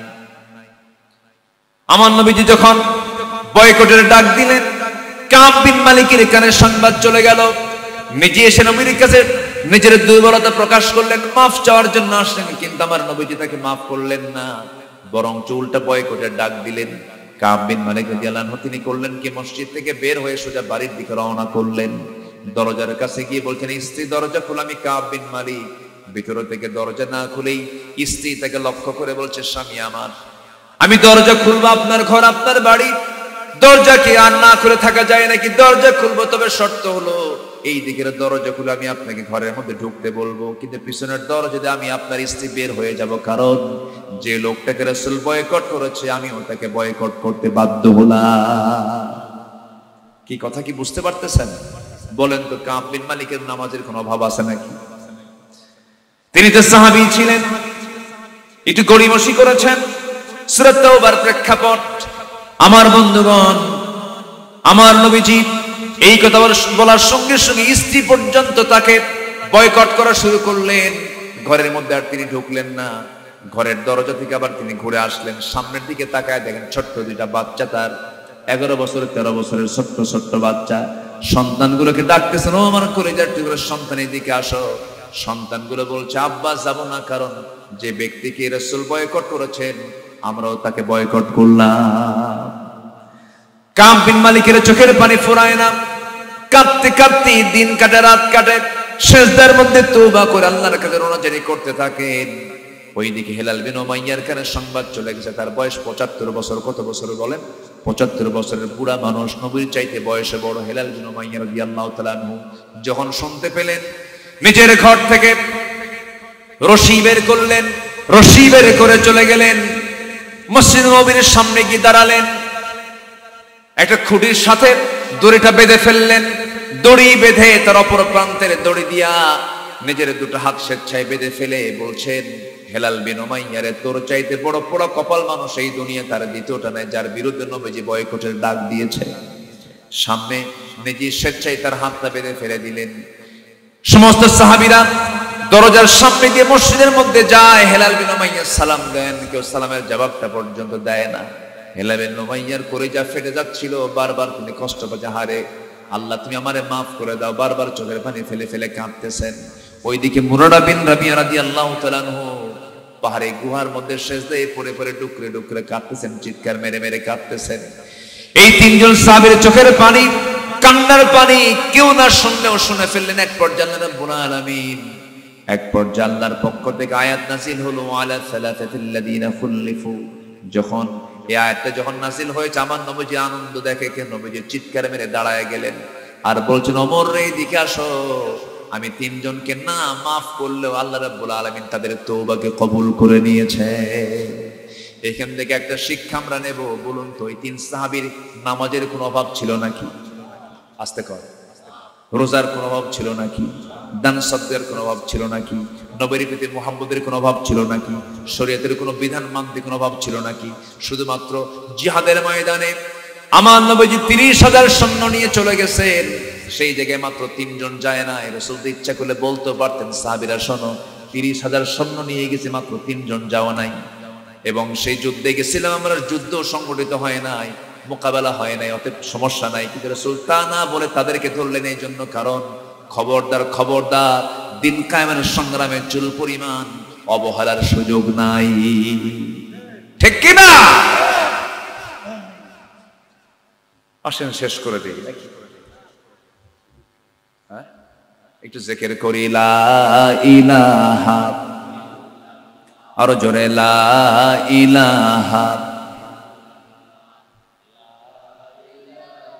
আরো জোরে লা ইলাহা, সুবহানাল্লাহ ওয়ালহামদুলিল্লাহ, লা ইলাহা, আরো জোরে লা ইলাহা, লা ইলাহা ইল্লাল্লাহু মুহাম্মাদুর রাসূলুল্লাহ সাল্লাল্লাহু আলাইহি ওয়াসাল্লাম। আমি কি আলোচনা চালাবো? কারো কোনো সমস্যা নাই তো? যদি আপনি থাকেন আমার আপত্তি নেই। এবং আজকের মাহফিলের সম্মানিত বরেণ্য অতিথি, আপনাদের এই নির্বাচনী আসনের জি সাবেক সংসদ সদস্য, জনপ্রিয় জননেতা জনাব শাহজাহান চৌধুরী সাহেব, তিনি পথে আছেন।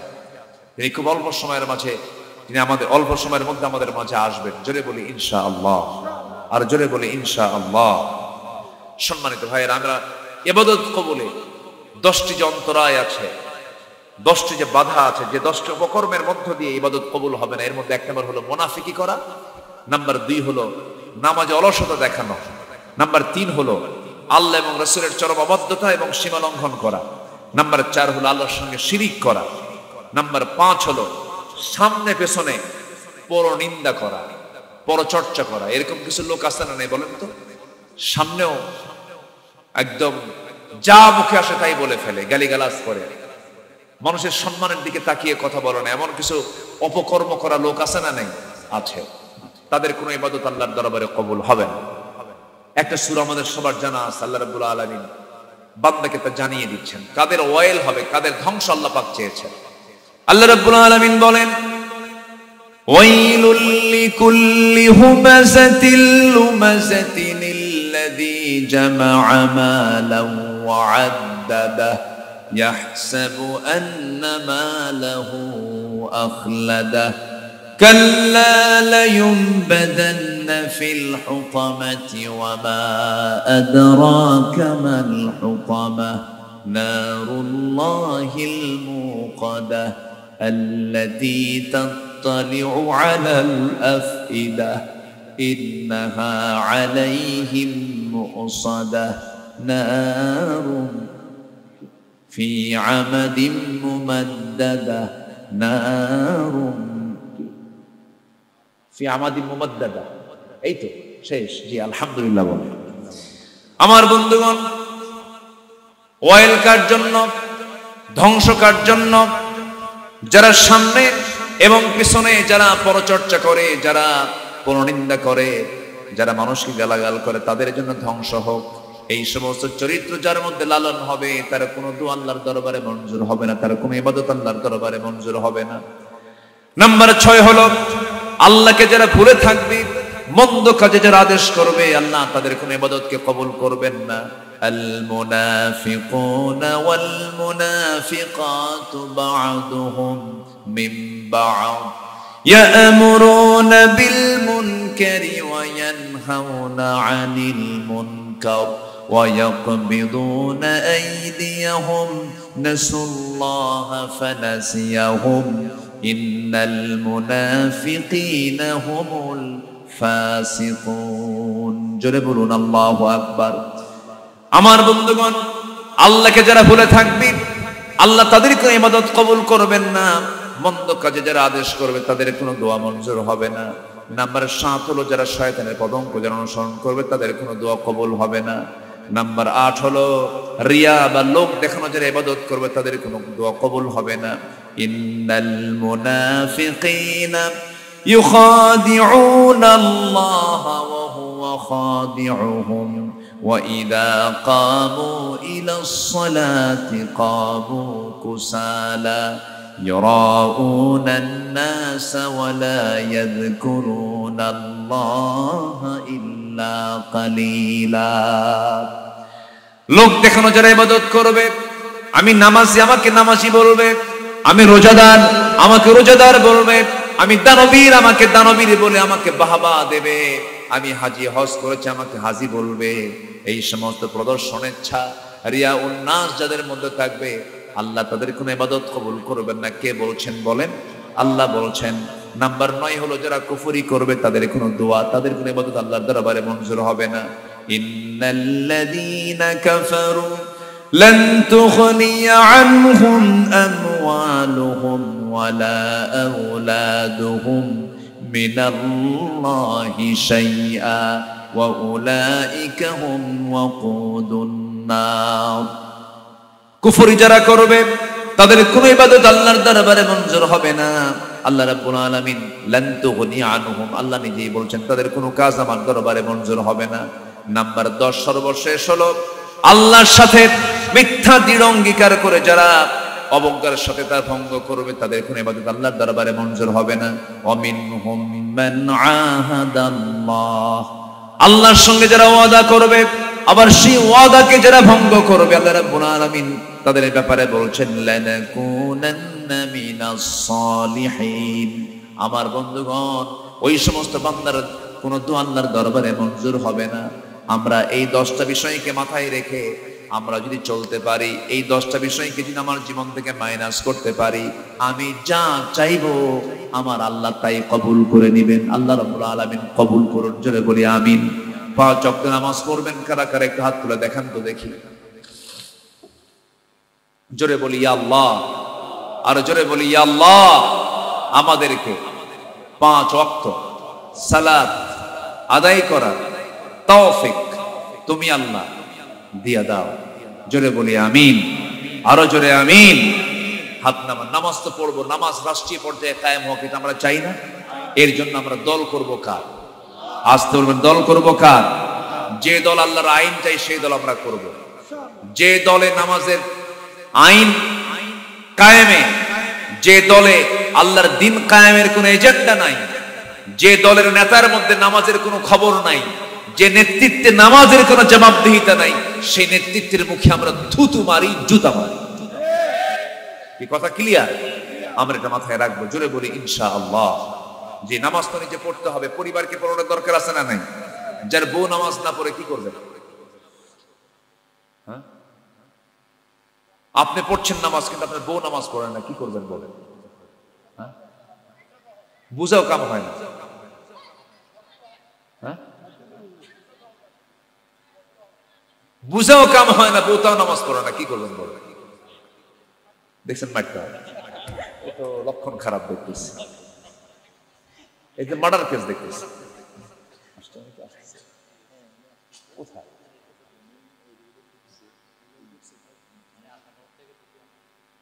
কতক্ষণ লাগবে?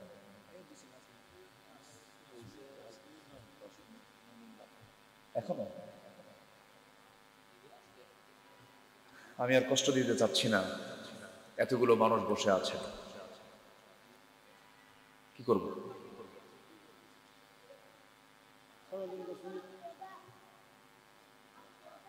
তাহলে সিদ্ধান্ত দিলেন এটাই যে বউ নামাজ না পড়লে পিটাবো। এটা কি সমাধান বলেন তো? মানুষকে মেরে কি মানুষকে ভালো করা যায়? না,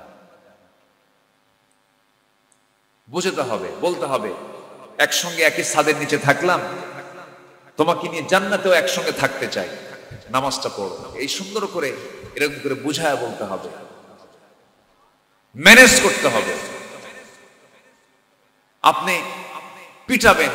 কিছু কিছু পুরুষ আছে উঠতে বসতে বউকে মারে, এটা মনে করে সুন্নতে মুআক্কাদা, এটা অনেকে মনে করে। এটা কি আসলে কি এরকম কোন সুন্নাহ ইসলামে আছে বলেন তো? নাই। না, স্ত্রীকে প্রহার করা যাবে না। আমার আলোচনাগুলো মায়েরা শুনতেছে কিনা জানি না, আশেপাশে আছে কিনা, থাকতে পারে। আল্লাহ তুমি মাদেরকে দিন মেনে চলার তৌফিক দিয়ে দাও। আল্লাহ তুমি আমার এই এলাকার মা বোনদেরকে পর্দায় থাকার তৌফিক দিয়ে দাও। ইসলামের অনুশাসনগুলো মেনে চলার তৌফিক দিয়ে দাও। সকল প্রকার নোংরামি থেকে, সকল প্রকার অপসংস্কৃত আগ্রাসন থেকে আল্লাহ তুমি আমার মা জাতিকে তুমি আল্লাহ হেফাজত করো। আজকে বেদিনরা, বিশেষ করে পশ্চিমা বিশ্ব মুসলমানদের ঈমানকে ধ্বংস করার জন্য সবচেয়ে বড় অস্ত্র হাতে নিয়েছে হলো উলঙ্গ করে মুসলিম পরিবারের মেয়েদেরকে কেমনে ঘর থেকে বের করে দেওয়া যায়। তারা তাদের সংস্কৃতি দিয়ে, তারা তাদের সকল কিছু দিয়ে আজকে আমার আপনার মা বোনদেরকে ঘর থেকে তারা বের করতে কি ব্যর্থ হয়েছে না সফল হয়েছে? সফল হয়েছে। এই ক্ষেত্রে আমাদের খুব জোরালো ভূমিকা পালন করতে হবে, জানো, আমার মা বোন যেন জাহান্নামের দিকে না যায়, এই জন্য আমাদেরকে চেষ্টা করতে হবে। মেয়েরা যদি হাদিসের দৃষ্টিকোণ থেকে যদি 4টা কাজ করতে পারে, আল্লাহ রাব্বুল আলামিন তাদের জন্য 8টা জান্নাতের দরজা খুলে রাখবে। নাম্বার 1 হচ্ছে আজান শোনার সঙ্গে সঙ্গে কিসে দাঁড়িয়ে যাওয়া বলেন তো? নামাজে দাঁড়িয়ে যাওয়া। রমজান মাস আসলেই রোজার জন্য প্রস্তুতি নিয়ে ফেলা। নাম্বার 3 হচ্ছে একজন আদর্শ স্বামীর জানো হুকুমগুলো অত্যন্ত যত্নের সঙ্গে তার আনুগত্য করা। তবে অবৈধ কোনো প্রস্তাব যদি কোনো স্বামী যদি উপস্থাপন করে, এটাকে কখনো মেনে নেওয়া যাবে, কিন্তু এর মানে আবার স্বামীর সঙ্গে খারাপ আচরণ করাও যাবে না। যেমন করে আমাদের মডেল ছিলেন একজন মহিলা, যার স্বামী একজন কাফের ছিল, নোংরা ছিল, অনেক বড় নেতা ছিল, বাতিল নেতৃত্বের সে একজন লিডার ছিল। সেই ফেরাউনের স্ত্রী আসিয়া হওয়ার পরেও, এত বড় একজন কাফেরের ঘরেও তিনি থাকার পর তার ঈমান কি বিক্রি করেছেন না টিকে রেখেছেন? টিকে রেখেছেন। আমার মা, আপনার ঈমানকে যেই চিন্তাই করতে আসুক না কেন, ঈমানকে কখনো বিক্রি করে দেওয়া যাবে, ঈমানকে কখনো নষ্ট করা যাবে না। ঈমানকে আপনার ধরে রাখতে হবে। আসিয়া আলাইহিস সালাতু ওয়াস সালামের জীবনে সবচেয়ে বড় পরীক্ষা ছিল হলো পরিবার কর্তৃক বাধা। চিন্তা করে দেখুন, যার যৌবনটা যে পুরুষের কাছে ছিল, সেই ফেরাউন শেষ পর্যন্ত তাকে দুনিয়া থেকে বিদায় করে দিয়েছে, কিন্তু বাতিল শক্তির কাছে তিনি মাথা নত করেননি, ঈমানকে তিনি বিক্রি করেননি। আল্লাহু আকবার বলেন। ঈমানকে তিনি ধ্বংস করেননি, বরঞ্চ করাতের সামনে, করাতের তলে তিনি মাথা দিয়ে দিয়েছেন। করাতের তলে মাথা দিয়ে দিল। জল্লাদ তার মাথায় করাত রেখে দিয়া যখন করাতের টান যখন মারতেছিল, সেই সময় আসিয়া আলাইহিস সালাতু ওয়াস সালাম কাদা কাদা কণ্ঠে দোয়া করছেন, রব্বি বিনিলি ইনদাকা বাইতান ফিল জান্নাহ ওয়া নাজ্জিনি মিন ফিরআউনা ওয়া আমালিহি। আল্লাহ, তুমি আমার জন্য তোমার ঘরের সাথে তোমারই পাশে আমার জন্য ছোট্ট একটা ঘর বানায় দিবা, আর ফেরাউন থেকে তুমি আল্লাহ আমাকে বাঁচায় দিবা। কি সুন্দর করে দোয়াটা করলেন। তিনি একটা ঘর চাইলেন জান্নাতের মধ্যে, কিন্তু সেই ঘরটা চাইলেন কার ঘরের পাশে? আল্লাহর ঘরের পাশে। আল্লাহকে তিনি কত কাছে টানলেন, আল্লাহর কাছে এই দোয়াটা করলেন। একজন ইমানদারের জীবনে যতগুলো বাধা আসে, যত দিক থেকে বাধা আসে, সকল দিক থেকে বাধার, এই সব দিক থেকে বাধা যেমন করে আসে, এই বাধাটা পরিপূর্ণরূপে ফেস করেছেন আসিয়া আলাইহিস সালাতু ওয়াস সালাম। পারিবারিক বাধা তিনি ফেস করেছেন, তারপর সামাজিক বাধা তিনি ফেস করেছেন, রাষ্ট্রীয় বাধা তিনি ফেস করেছেন, ধনাঢ্য শ্রেণীর বাধা তিনি ফেস করেছেন। এতগুলো বাধা তার জীবন আসার পরেও আসিয়ার চুল পরিমাণ ঈমানকে কেউ ক্ষতিগ্রস্ত করতে পারে নাই। সাহায্য করেছেন কে? আসতে বলেন, সাহায্য করেছেন কে? আমার মা। আপনি যখন চলতে যাবেন তখন আপনি আসিয়াকে মাথায় নেবেন, আপনি যখন চলতে যাবেন তখন খাদিজার জানাকে মাথায় নেবেন, আপনি যখন চলতে যাবেন তখন আপনি আম্মা জান আয়েশাকে মাথায় রাখবেন। এই সমস্ত নারীদেরকে আপনি মডেল বানাবেন, এই সমস্ত নারীদেরকে আপনি আদর্শের নমুনা বানাবেন। আসিয়ার মতো ধৈর্যশীলা হবেন, খাদিজার মতো স্বামী ভক্ত হবেন, আম্মা জান আয়েশার মতো জ্ঞানী হবেন। এরকম করে এক একটা নারী আল্লাহ রাব্বুল আলামিন দুনিয়াতে পাঠিয়েছেন, এমন কিছু গুণবতী নারী, তাদেরকে আপনি স্টাডি করেন, তাদেরকে আপনি প্র্যাকটিস করেন। আল্লাহ, তুমি এলাকার মা বোনদেরকে আম্মা জান খাদিজার সঙ্গে কবুল করে নাও। জোরে বলি আল্লাহুম্মা আমিন। অনেক কথা বলে ফেলেছি, যতটুকু হয়েছে আমরা বলে ফেলি আলহামদুলিল্লাহ। আসছে জি জি জি, ইনশাআল্লাহ আমরা একটু জিকির করি, লা ইলাহা ইল্লাল্লাহ, লা ইলাহা।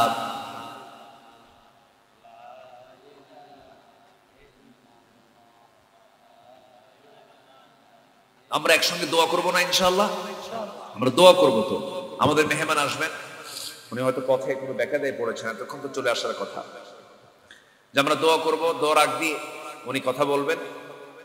জি, হ্যাঁ,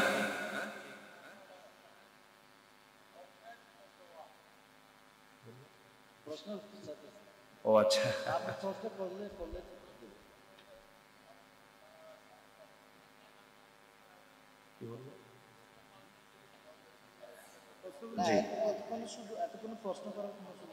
এসেছেন আল্লাহ, তুমি সবাইকে তুমি আল্লাহ কবুল করো, যারা উপস্থিত হয়েছেন তাদেরকে তুমি আল্লাহ কবুল করো। আমরা চাইবো কার কাছে? আল্লাহুম্মা আমিন। রব্বানা যালামনা আনফুসানা ওয়া ইল্লাম তাগফির লানা ওয়া তারহামনা লানাকুনান্না মিনাল খাসিরিন।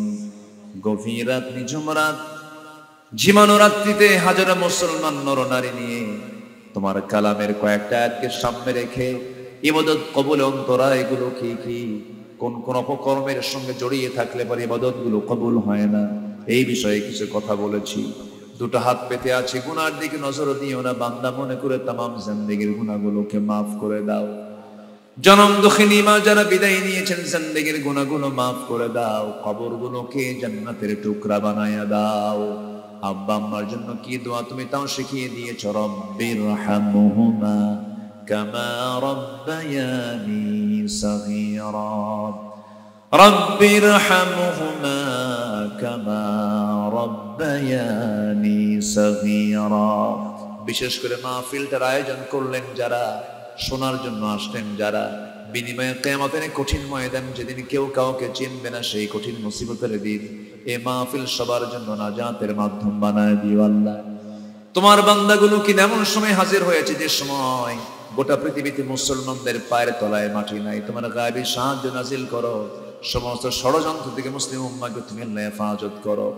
তাকাব্বাল মিন্না ইন্নাকা আনতাস সামিউল আলিম ওয়া তুব আলাইনা ইন্নাকা আনতাত তাওয়াবুর রহিম।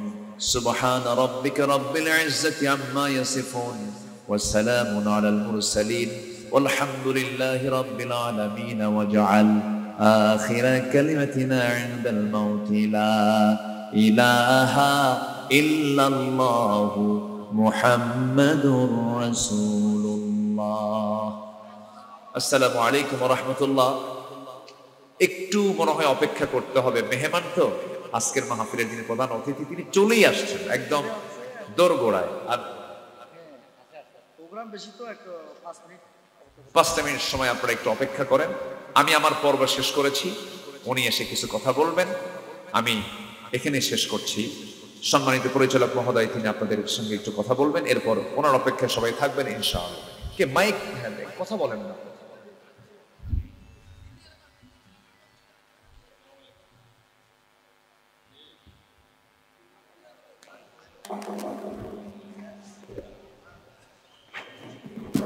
আমি উঠি।